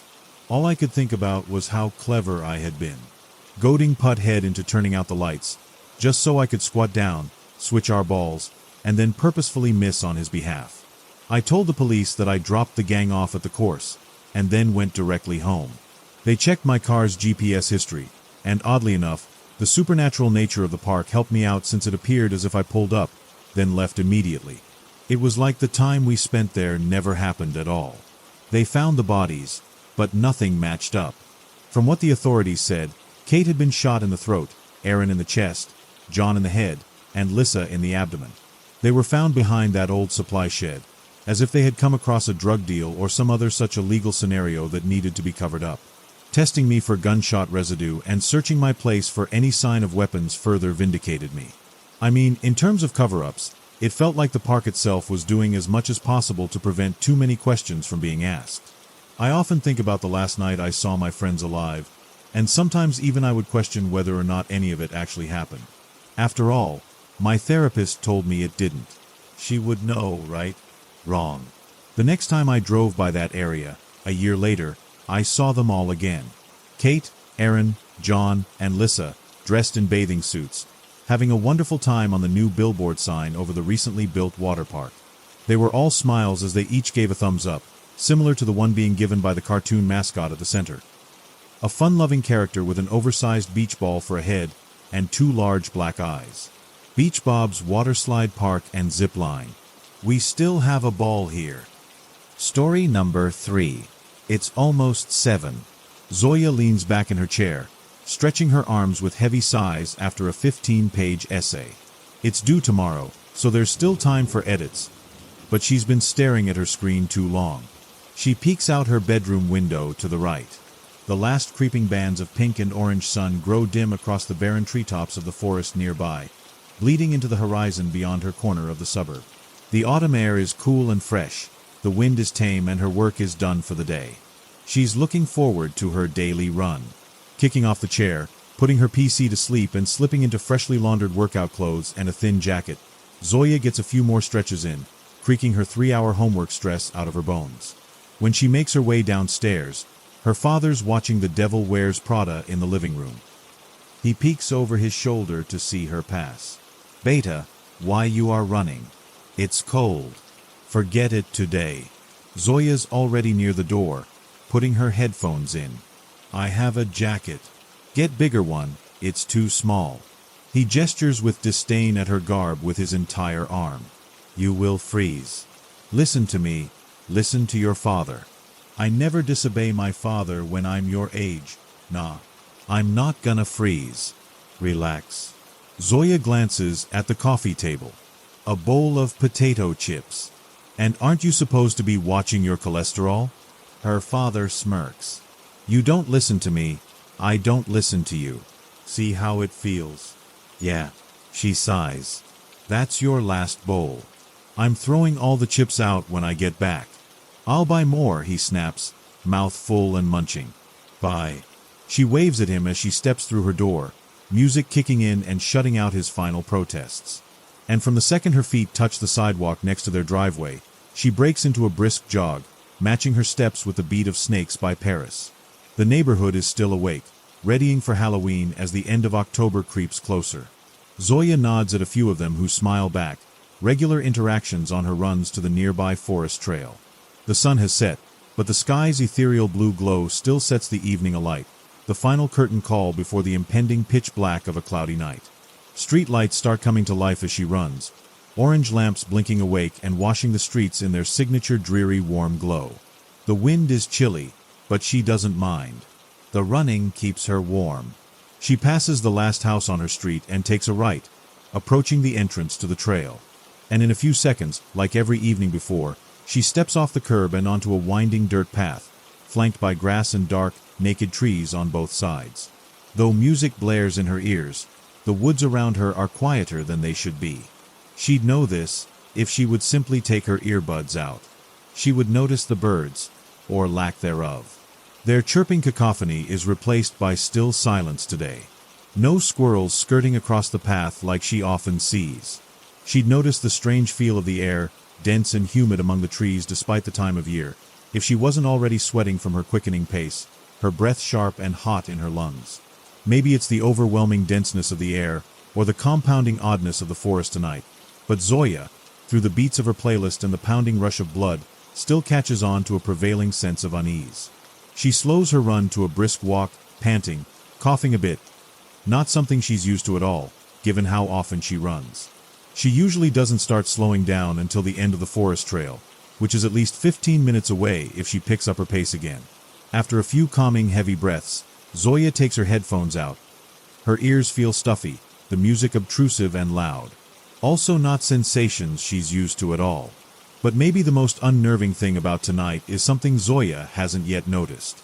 Although, as she slows down, it dawns on her the more she thinks back. Not a single soul on the trail. This is a popular time to run for her neighborhood. There's almost always 2 or 3 others, at least. Is it because tonight is particularly cold? Not really. It can't be that cold. Maybe it's just a freak coincidence that everyone else decided to go easy on the cardio today. The thought of her being all alone in the forest makes her a bit nervous. But she pushes back on her fear almost immediately, like a reflex. It may look like dense, remote woods, but the neighborhood, houses, cars, lights, and people are much closer than it seems. Moreover, she's been running here every day for almost nearly 2 months. One of her freshman year resolutions for self-improvement, without any cause for concern. And if all else fails, she knows she has her phone with her. And she knows there's reception here. It's all good. Enough lazing around. Zoya starts running again, but keeps her earbuds out. Just the sound of her feet on the crunching fallen leaves, her breath, and a distant faint wailing of a fire truck. Civilization is closer than it seems. She's safe. Zoya comes to a dead halt, letting out a sharp gasp. Panting, sweating, both hands over her mouth, she's staring at something just off the trail. Pale, wrinkled, ghastly, and matted with filth, is the hunched and drooping figure of what looks like an old woman. Tiny tufts of spindly white hair sticking out of a barren scalp, saggy skin dangling off her bones with barely any signs of flesh, starved, malnourished, almost near death. Not a shred of clothing on her either. The woman is on her knees and elbows, head hanging low and tucked between her arms, facing away from Zoya and the trail, her arched back stretching skin over the bones of her spine, a grotesque and miserable display. Tiny, shriveled, and completely unfathomable. Zoya's first thought is that she's dead. But no, She's clearly kneeling in a deliberate pose. She can see the woman's back rise and fall. She's breathing. Are you okay? Zoya steps forward, her shock falling away to concern now. Hey, hello, ma'am. The woman seems to make a sound, some kind of rattled whisper, but her face is still tucked into the ground between her arms, and Zoya can't make anything out. She moves closer still. Are you hurt? She bends down a bit to try and see the woman's face. Can you hear me? Slowly, the woman's head moves. Zoya flinches back, but not too far. She raises her face out of shadow. A skeletal, sunken face, skin drooping in curved flaps off her neck and cheeks, and incomprehensibly sad, bloodshot eyes. Even in the near darkness of the evening, Zoya can make out the misery behind those steel-gray eyes. Yellowing, watery, covered in cataracts, she may as well be blind. Oh my God, ma'am, can you hear me? How'd you get here? What happened? The woman unhinges her decrepit jaw, a toothless black hole puncturing the striking paleness of her face as she opens her mouth to speak. Looking up at Zoya, she mumbles, barely audible, struggling to get words out. Zoya realizes she's not speaking English. She looks around her, up and down both ends of the path. Still not a soul, and the sky is getting darker every minute. As she stands, her breath mists up in front of her face. It really is getting cold. Zoya looks back at the naked woman, who's still staring up at her, mumbling. Fuck, you're freezing. Here. She takes her jacket off and slowly approaches the woman, bending down. The autumn air hits her bare arms and sends goosebumps up her neck. Here, ma'am. Do you want to put this on? I'm gonna call for help, okay? Just put this on. Zoya places the folded jacket in front of the woman, gesturing with her hands to wrap it around her in case she didn't understand English at all. Finally breaking eye contact, the old woman moves, looking down at the jacket and reaching for it with a spindly, bony hand.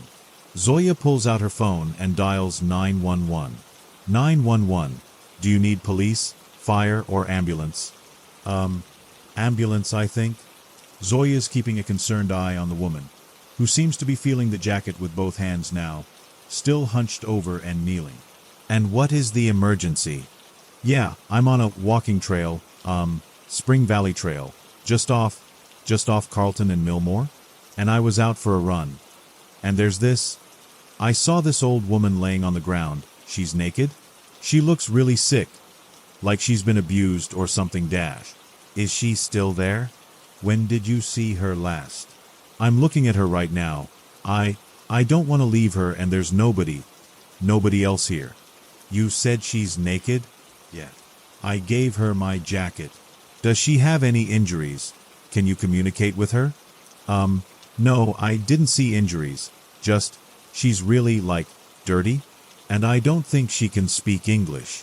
Okay, now can you tell me where on the trail you both are right now? I ran for about 5 minutes since I entered from Millmore, so... Yeah, about that far in. I'd say. But I ran kind of fast, so it might be, I don't know, more than 5 minutes if you're walking dash. Alright, responders are on their way. I'm gonna ask you to stay with her until they get there. Is that okay? What's your name? I'm Zoya. Rashid. Alright, Zoya, if you feel safe, I'd like you to stay with her, but it's completely up to you. Responders should be there in 10 to 15 minutes. You can leave if you want. Okay. No, I'll stay, it's fine. Alright, I'm gonna call back to check on you in a few minutes. Is that alright? Yup, all good. I'll be here. Great, thanks for letting us know. They'll be there soon. We'll chat in a bit. Take care, Zoya. Yuppa bye. Silence again. Zoya peels the phone off her face, covered in sweat. That's a lot of sweat for such a cold night, even if she has been running. And her panting hasn't slowed either. She wipes the phone on her pants and puts it in her pocket, fighting a small urge to pull it back out and start recording. The woman, who was fondling her jacket with both hands, has now taken to sniffing it, crunching it up and drawing deep, rattled breaths, stuffing her nose in the jacket. Zoya's transfixed. She concludes the woman must be senile, must have fled from some kind of treatment facility, or maybe somewhere far worse, given the state of her. The woman rolls out a gray, slimy tongue, licking the jacket's inner lining. Zoya recoils instinctively. Ugh, Jesus. She keeps checking both ends of the trail, hoping someone else would come along. But still, no one in sight. She looks back down, and the woman seems to be wholly engrossed in the jacket, sniffing it, tasting it, feeling it. Zoya checks her phone. Still a long way to go. She's reconsidering her decision to wait here. It really is getting dark, and she really does feel unsafe. She lifts her eyes off the glow of her phone screen to meet a sight that makes her heart stop. AAHSHID.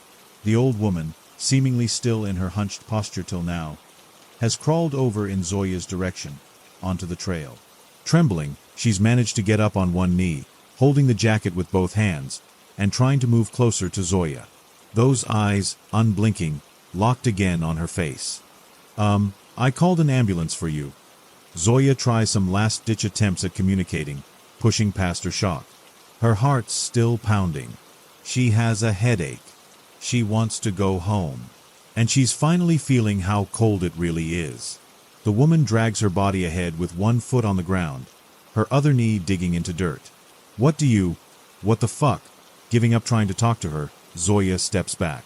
It's too unnerving. The movement, the eyes, the impossibly malnourished body of someone that shouldn't be alive. Against her better self, she gives in to fear, hating herself for it. Okay, please, stay here. Okay, ma'am? Stay here. For the ambulance. Help, I called help. For you. They're on their way, okay? Zoya says this as she keeps stepping away, back in the direction of the trail's entrance from where she came. I have to go. I gotta go. I'm sorry. I gotta go. Okay. And without a second glance, she turns away and breaks into a light jog. She doesn't feel like running faster. She's tired and severely disappointed in herself. How could she leave that poor woman alone? What if someone else finds her, and what if they harm her? So what if she's creepy and weird? She needed help. The night is upon the woods now, only a glimmer of blue light breaking through to illuminate the path ahead of her. She turns a sharp corner on the path and keeps jogging, fighting the urge to stop, to go back. It really is getting very dark. And the voice on the line did say, only stay if you feel safe. Only stay if you want to. No obligation. Right? Exasperated, Zoya slows down and stops, panting and huffing. God damn it. She looks back up the curve of the path and seriously considers it. Why would this feeble, weak, sick old lady make her feel unsafe? How self-centered does one have to be to abandon someone like that in a moment of need? What kind of person does that? Zoya feels a corrosive sickness bubbling up, a seething upheaval of disappointment and anger. This was wrong. It was wrong, and she'd never forgive herself. All she had to do was wait a few minutes. How hard was that? Zoya looks away from the path and down at her phone to see if the operator had called her back yet. It had been more than a few minutes. Maybe there are too many calls. Should she just dial 911 again? What if someone else picks up? She wants to know how far away the responders are. Phone in hand, Zoya sways on the spot, stuck and unsure, and turns around to go back. And she freezes. There, at the end of the path, right on the sharp curve, she sees it. Jacket in one hand, fully upright, the old woman is moving down the path, a mere 10 feet away from Zoya, running at her. Skeletal arms and legs flailing, staggered gait, but her gaunt eyes, now black shadows on her face, fixed directly ahead. On Zoya. She screams, spins on her heel and trips, falling face first, smashing her chin on the ground. She springs back up, feeling none of it, and breaks into the fastest sprint she could possibly push herself to do. Faster, faster still, no looking back, her feet flying over dry leaves and cold earth, hair blowing back and the icy wind numbing her face. Not fast enough. Not at all fast enough. She grunts and screams, pushing her legs beyond their limits, begging to see the end of the path. And she trips again, this time flying a good distance before crashing and rolling on the ground, blood spurting from her mouth. No time. No time. She jumps back up yet again, back to her sprint, feeling none of it, blood pounding, legs and lungs searing with pain. Can't stop. Need to leave the forest. Need to go home. Was the path really this long? She can't remember. Did she take a wrong turn? Was she even deeper in the forest? She can't run anymore. She's pushed herself enough. Wheezing, she stumbles to a halt and falls again, covered in dirt, blood dripping down her face. Blood spurting out with each heaving cough. This isn't just from a cut in her mouth. She's coughing it up. Her head is spinning. This isn't just exhaustion. The air is sickening, stuffy, dense, heavy, pushing her down. She's too weak to get back up, too sick. Panic sets in. The sky is getting dark, and she can no longer see the entirety of the path. Zoya scrambles for her phone. She needs to call for help, for herself now. She pats her left pocket, where it always is, and feels nothing. She tries her other pocket, the only other one on her. Nothing. They're both empty. Overwhelming dread. The truest, purest dread she's ever faced, as she stares into the increasing blackness of the forest, engulfing her now. Did she drop it? When? She fell a few times while running. Did she drop it then? How far back down the path was it? It's getting too dark to see. Her head is spinning faster still. She feels a stinging liquid shoot up her throat, into her mouth, out her nose. Choking and coughing, she doubles over, vomiting into the dirt. This isn't just exhaustion from running. There's something in the air. As she stares down at her own blood and vomit swirling in a puddle, she hears it, a rustling, a steady patter of feet. In the deepening darkness, through pounding pain and blurring sight, Zoya turns her head to see it. The old woman is peering at her from behind a tree. Head cocked sideways, she cracks a wide, toothless grin, stretching and contorting her skin further still. And she raises one long, skeletal arm, fingers clutching a glowing, vibrating object. Her phone. Zoya's phone. It's ringing too, and the woman shows it to Zoya, a gleeful grin pulled across her face, staring down at her. And as the phone rings, the woman steps around the tree, shambles over to Zoya, who begins to crawl away. Impossible thought it may feel to move at all. No, no, no, please dash. She sputters through bloodied teeth, crawling backwards away from the beast until her back hits the firm, indifferent bark of another tree. And she begins to scream. No, stay away. Fucking leave. Leave me alone. The woman ignores her, taking a few shambling steps closer and stopping to stare and grin at Zoya every few seconds. Wobbling side to side, her shallow breath grows louder, heavier, eyes wider, like she's excited. Zoya kicks her legs to keep her back, but strength drains from her body with every passing second. She can't kick anymore, and she can't scream. Her voice cracks. She fumbles around with one hand and wrenches out some grass, throwing it at the hag who now stands over her, grinning down, the strobing light of her ringing phone periodically lighting up a horrific, twisted, evil, smiling face against the pitch-black darkness of the night. And with every flashing glare of the screen, Zoya sees this monstrous face get closer to hers. The woman is bending down, getting on all fours, crawling up to Zoya on the ground. She's hyperventilating, breathing uncontrollably, shaking her head in defiance, too terrified to make a sound. As Zoya faces down the creature, blood and tears soaking her face, the woman's smiling mouth opens wide. A putrid smell, rotting and vile, penetrates the air. Zoya has no time to turn away. Every ounce of strength is gone, and she's paralyzed, seemingly by the air itself, unable to move.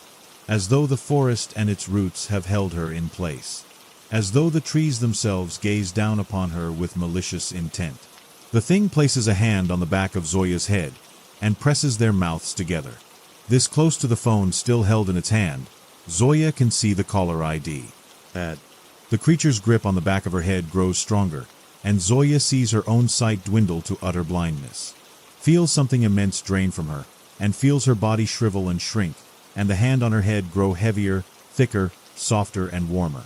The creature transforms, skin darkening, arms and legs filling out, growing in height, and thick black hair breaking through its scalp, flowing down to the ground. Body warping from a mangled heap of skin and bone to a whole, healthy, and strong form. When it finally wrenches its mouth off Zoya's, she's shrunk to a third of her size, eyes dull and gray, her bones brittle, a husk of what she was mere minutes ago. The creature stands upright, looking down at her. It has Zoya's face, her body, her voice and her eyes. But behind the veil, the shadow of its evil, gleeful grin remains etched on its new face. It explores its new body, feeling its arms, running fingers through its waist-length hair, feeling its new face, smiling its new smile. It looks at Zoya's phone, still clasped in hand. Several missed calls, some from Dad, and others from a blocked number. She decides to call Dad back, and she walks around Zoya's body, squatting down next to her. Zoya can hear her. Zoya's still alive. Blind, paralyzed, but breathing, conscious, sentient, screaming inside. And next to her, she hears yet another impossibility, her own voice. "Hi, Dad. Sorry, had it on vibrate. Yeah, I'm fine. Relax. Jesus. I'm literally heading back right now. Okay, see you soon. Love you." Through sheer immovable misery, Zoya cries quiet tears as the creature giggles next to her ear. She feels it pull her clothes off her body, hears it talk to itself. "Let me just get these on."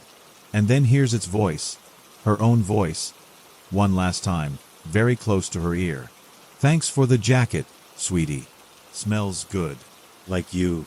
The creature stands upright and stretches, turns and prances away with bouncing joy, humming to itself. Its voice and footsteps dwindle to silence. Zoya tries to scream, to make any sound at all. The immensity of effort it takes her to move a finger or open her mouth is beyond anything she's ever felt. And she lets out the loudest scream she can, a low, raspy, rattling whisper, barely louder than the dry autumn leaves rustling in the gentle wind. She screams, and screams, quieter and quieter, until her last breath is spent. And as she feels sanity slipping away, and the agony of losing her father, her friends and everyone she's ever loved to this unholy abomination sits still and silent in its prison, incapable of release, Zoya feels something move. Under her broken, mangled arms and legs, what feels like long, coiling snakes, but too hard to be snakes, moving and slithering, wrapping around her, tightening, dragging her into the very soil. When they move across her face, she realizes what they are. Roots. The tree's roots consume her, covering her and twisting themselves around her, until they are one and the same. And as she's dragged beneath the earth, soul still yearning, the forest lightens. The pressing, abominable darkness dissipates. The night sky opens up to stars. Street lights shine through the trees, the sound of passing cars rumbling in the distance. The ground where Zoya was consumed, now covered in roots once more, looking immovable, centuries old. The forest sets itself free, the dense air dispelling, and it will remain free until the next exchange must be made. Deep beneath the earth, Zoya's flesh and bone contorts and shatters and shreds and bleeds through soil, rock and rubble to meet the remnants of all those before her, joining them in a millennia-old, ghastly amalgamation of what was once human beings, spanning the entirety of the forest and beyond, now destined to yearn in silence to see the stars forevermore. Story number 4. I can't be the only one. Ever since I was a kid, I would run up the basement stairs because I was scared someone was going to grab my leg. I would be in a full-on sprint, all while trying to hit the light switch on my way up. There was always this constant feeling that something lurked behind me as I was coming back upstairs. In my childhood home, the game room was in the basement. You know what kind of basement I'm talking about. TV down there, Spox, board games, computer, pool table. Maybe it was me being a dumb kid, but I continued to do it for years.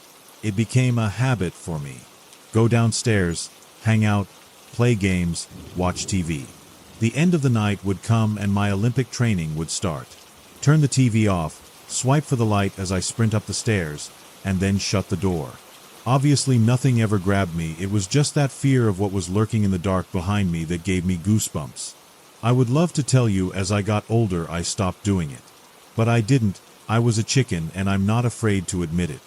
I slept with a nightlight until I was 13. I never left a closet door open when I went to sleep. And even as an adult I always checked the back seat of my car when I get in. My parents are retiring to Florida, and instead of selling the house right away, they decided to ask me if I had any interest in moving back in. The house is paid off, so I would just have to cover utilities. I got a pretty good job right out of college and can afford it, so I figured I would keep the memories alive and move in. The only downside to moving in is that I would be living alone. I did have family close by, which was a plus, but living by myself would be so strange. I lived with my parents until college, and during my college years I always had a roommate, whether I lived in a dorm or an off-campus apartment. The night before my parents were moving out, we had a little going-away party for them. A ton of food and lots of drinks were had. My older sister lived a few blocks away, so the entire family was there. It was a fun yet emotional night. I know my parents weren't leaving forever and I would still see them, but it still felt like a little piece of me was being taken on their retirement adventures. During the get-together, I pulled my mom to the side and asked if there was anything I should be concerned about when taking on the house. Any leaks, damage, problems, or creepy spirits I should be worried about. I may have presented that last part as a joke, but like I said, I was a chicken and was just slightly concerned about how I would handle living alone. My mom assured me that there were no problems with the house and that once I got used to normal house maintenance, it would be smooth sailing. Jason, you have to keep the house clean. You no longer have the luxury of an unpaid maid. We just remodeled the kitchen not too long ago, so all the appliances are new. My biggest worry with you is your laundry. Really, Ma? My laundry? Yes, Jason. You would always let all your dirty clothes build up, and when you would come visit, I would have to haul all your bags down to the basement and spend what felt like days washing and drying them. I thought you loved doing that, Madre. That's why I would always save it for you, I said with a big grin on my face. My mom nudged me on the arm and walked away, sighing and laughing. I hadn't even thought about that. Not only would I have to be in the house alone, not only would I have to laundry, but I would have to go to the basement alone. I leaned back against the wall and thought to myself, what the hell am I so worried about? I am a grown-ass man. This is the stupidest thing to be concerned about. A basement? That's my biggest concern, being scared of the dark as I run up the stairs. The thought alone made me laugh. It was ridiculous. I needed to grow up. The basement hadn't gotten much use as I got older. I started to go out more and hang with friends and was barely even home. Then once I went to college, my visits home consisted of eating homemade food, seeing family, and going out drinking with friends. The pep talk to myself ended when I heard what sounded like a stampede coming up the basement steps. For a split second, I thought it was in my head until my nephew busted through the basement door. Breathing heavy and in near tears, he ran straight to his mother. "Joey, are you okay?" "What happened?" my sister asked. Still catching his breath, Joey answered, "Mom, there is something downstairs." "What are you talking about? Why were you in the basement?" I interrupted. "What did you see downstairs?" "I didn't see anything. I was coming up the stairs and someone tried to grab my leg." My sister's husband told his son to calm down and gave him a hug. He told him he would go in the basement and check. While everyone else in the house may think he was just a scared kid whose imagination got the best of him, for some reason I believed him. I can't tell you what it was, but I know he had the same feelings I had as a kid every time I came up those stairs. He felt like something was behind him. I would be lying if I told you I wasn't terrified. I never told anyone about the little routine I had when coming up the stairs from the basement, so nobody else seemed to be concerned. My sister was calming my nephew down as my brother-in-law made his way to the basement. I stood at the top of the stairs and looked down. I watched as he passed by the staircase several times, looking around for someone, something, anything. He found nothing. He made his way back upstairs and he assured my nephew there was nothing down there and nothing to worry about. The night ended shortly after that. I said goodbye to my family and went over to hug my nephew. "Uncle Jason. What's up, pal? There is something down there. Be careful." He gave me a hug that lasted a bit longer than normal and headed toward the door. I was happy to have my parents stay at the house at least one more night before heading to Florida. After driving them to the airport, I returned back to the house. I walked in the front door and took a deep breath. "This is it," I said to myself. I was on my own in the house now. I turned the lights on in the kitchen and living room, even though the sun was shining through the windows. It just gave me extra comfort knowing the lights were on. It was a safety blanket for me. I began to clean up from last night. Before I knew it, several hours had passed. I got a phone call from my sister. "Jay, do you want to come over for dinner tonight?" Sure, I don't have any plans. Sorry about Joey last night. He was still a little shaken up even when we got home. No need to apologize. I just feel bad he was so scared. He practically begged me to invite you over tonight, so I told him I would. I think he feels a little silly about what happened. I gotcha. No worries. 7 o'clock, good. Yeah, sounds like a plan. See you then. I rang the doorbell and almost instantly the door swung open. It was Joey. He ran onto the porch and hugged me. "Uncle Jason, you're okay?" "Yeah, buddy, I'm okay. Are you?" I said with a not-so-subtle fake laugh. My sister came to the door and grabbed my jacket. She hung it up and made her way towards the kitchen. "Dinner will be ready in 5 minutes. Jack should be getting home from Jenny's soccer practice in a few." I took a seat at the dining room table and I could feel Joey staring at me.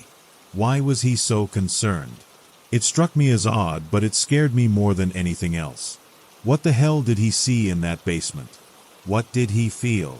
Jack went to check. No one was down there. In all the years I lived at the house, there were no problems.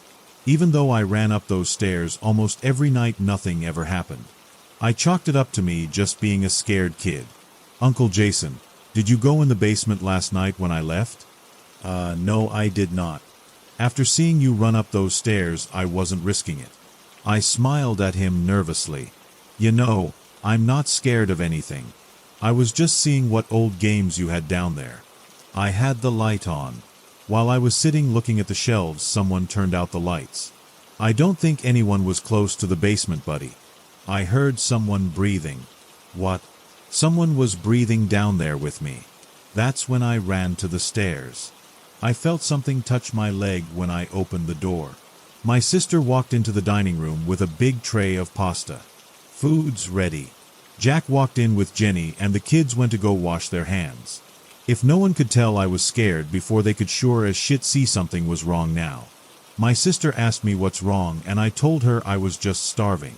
I ate tons of food and tried to clear my mind of what Joey told me. I asked my sister if she had any wine. I purposely drank a bit too much, which caused my sister to tell me to just spend the night on the couch so I didn't drive home. I took her up on that offer and crashed on the couch. I didn't sleep much. It was Sunday now. I didn't want to be a burden to my sister and her family anymore, so I said goodbye and headed home. I had work tomorrow and had absolutely no clothes to wear. I had to do some laundry in that basement. I got home and gathered my clothes. I headed for the basement, making sure to hit every light switch on the way. I swung open the basement door and made sure to keep it open. I walked down the steps with my giant load of laundry and threw my clothes in the washing machine. I started it, and just as I went to turn around, I thought I heard a noise.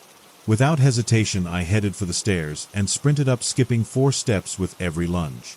I closed the basement door and realized that I left my phone on the table. That sound I heard was my phone vibrating. I gotta relax. When my clothes were finished washing, I put them in the dryer. When all was said and done with laundry, I brought it back upstairs without any incidents. For the next few weeks, I kept my visits to the basement at a minimum. I always had an uneasy feeling whenever I was down there. I always kept the lights on and never closed the door. Even though nothing had happened, I certainly wasn't going to take any chances. It had only been a short while my parents were in Florida, but they wanted to come back for the weekend so they could see the family. I of course told my parents that they could stay at the house.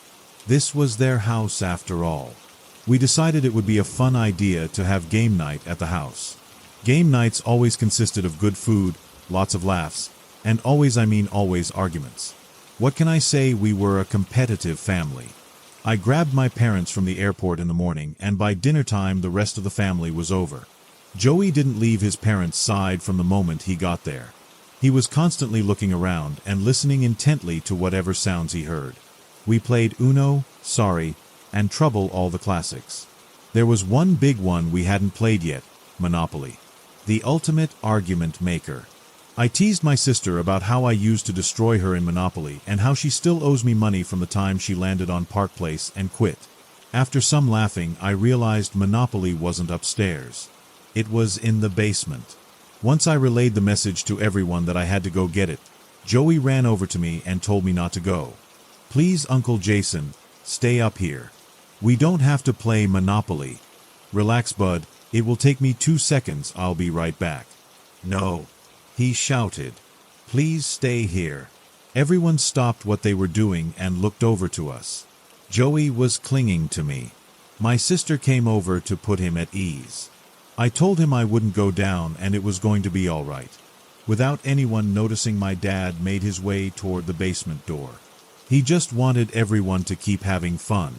He figured he could go down, grab the game, and come back up before anyone even realized. Well, we did realize. We realized because we heard the basement door slam and my dad tumble down the staircase. I sprinted over to the door and had to wrestle it open. It felt like someone was holding it from the other side. I finally threw it open and ran down the stairs. Monopoly money lined the basement floor. The game must have flew out of my dad's hand as he fell. He had a nasty bump on his head but insisted he was okay. I asked him what happened and he said he didn't know. I grabbed the game and was making my way back up the stairs. I just wanted everyone to keep having a good time. I got to the top of the stairs and the door slammed shut. I lost my balance and down I went. "I'm fine, I swear." I helped my dad back up the stairs and sat him down at the table. My mother was worried and insisted he go to the hospital to get checked out. She didn't know if he was bleeding internally or maybe even suffered a concussion. I agreed with her and convinced my dad that he should go. As a family, we gathered our things and headed to the hospital. I figured I would need the next couple of days from work off to take care of my dad and make sure he was all right. It wasn't until we got to the hospital that I realized I left my phone back at home. I told my mom and sister that I needed to go home and grab it. Joey overheard this and pleaded to go with me. I looked at my sister and she shrugged. "Please, Uncle Jason, I just want to make sure you are safe." When we walked in the door, something seemed off. I left the lights on when we left, but now they were off. I thought maybe the power went out, but when I hit the switch, the lights came back on. I thought maybe my mom hit them on the way out. I went to grab my phone from the counter when I noticed the basement door. It was closed. I know it was open when I left because once we got my dad back upstairs and we all agreed to go to the hospital, we left soon after and no one went back towards the basement. Curiosity got the best of me. I opened the door. Just as quickly as I opened it, Joey pushed it shut. "Joey, why did you do that? I want to see something." "There's nothing to see. You got your phone, can we please leave?" I looked at him for a brief moment and reached for the handle. I opened the door and saw the basement light was still on. I took a breath, closed my eyes for a split second, and made my way down. I don't know what I was looking for, but I was compelled to go down there. I heard Joey follow behind me down the stairs. I peered around the corner and saw nothing. Monopoly money still strewn across the floor, but nothing out of the ordinary. I hit the switch with the light still shining from the top of the stairs. "See, nothing to worry about," I said as I turned around, proudly smiling, having conquered my fear. That's when I looked up and saw Joey standing by the door. He never came down. Whose foots dashed. The door slammed shut and the lights went out. That's when I heard it. The breathing. I blindly ran up the stairs, hands stretched out in front of me, reaching for that door handle. I grabbed it and pushed but couldn't get through. "Joey, let me out." "Open the door. Open the fucking door." I heard footsteps sprint up the stairs and I felt someone wrap their hands around my leg. The door flew open and I slammed it behind me. I heard clawing at the base of the door and leaned with all of my weight against it. I looked over to my right and saw Joey cowering in the corner with tears pouring down. "Joey, were you holding the door?" Through his screaming cries he said, "No. I told you something was down there." I grabbed Joey and we ran out of the house. When we got back to the hospital, I brought Joey to my sister and immediately called the police. They came by to investigate the empty house and found nothing in the basement. It wasn't until they came back up the stairs that they saw the claw marks on the door. Whatever was down there can stay. I'm not. That was my last night in that house. I don't think I'll ever go back.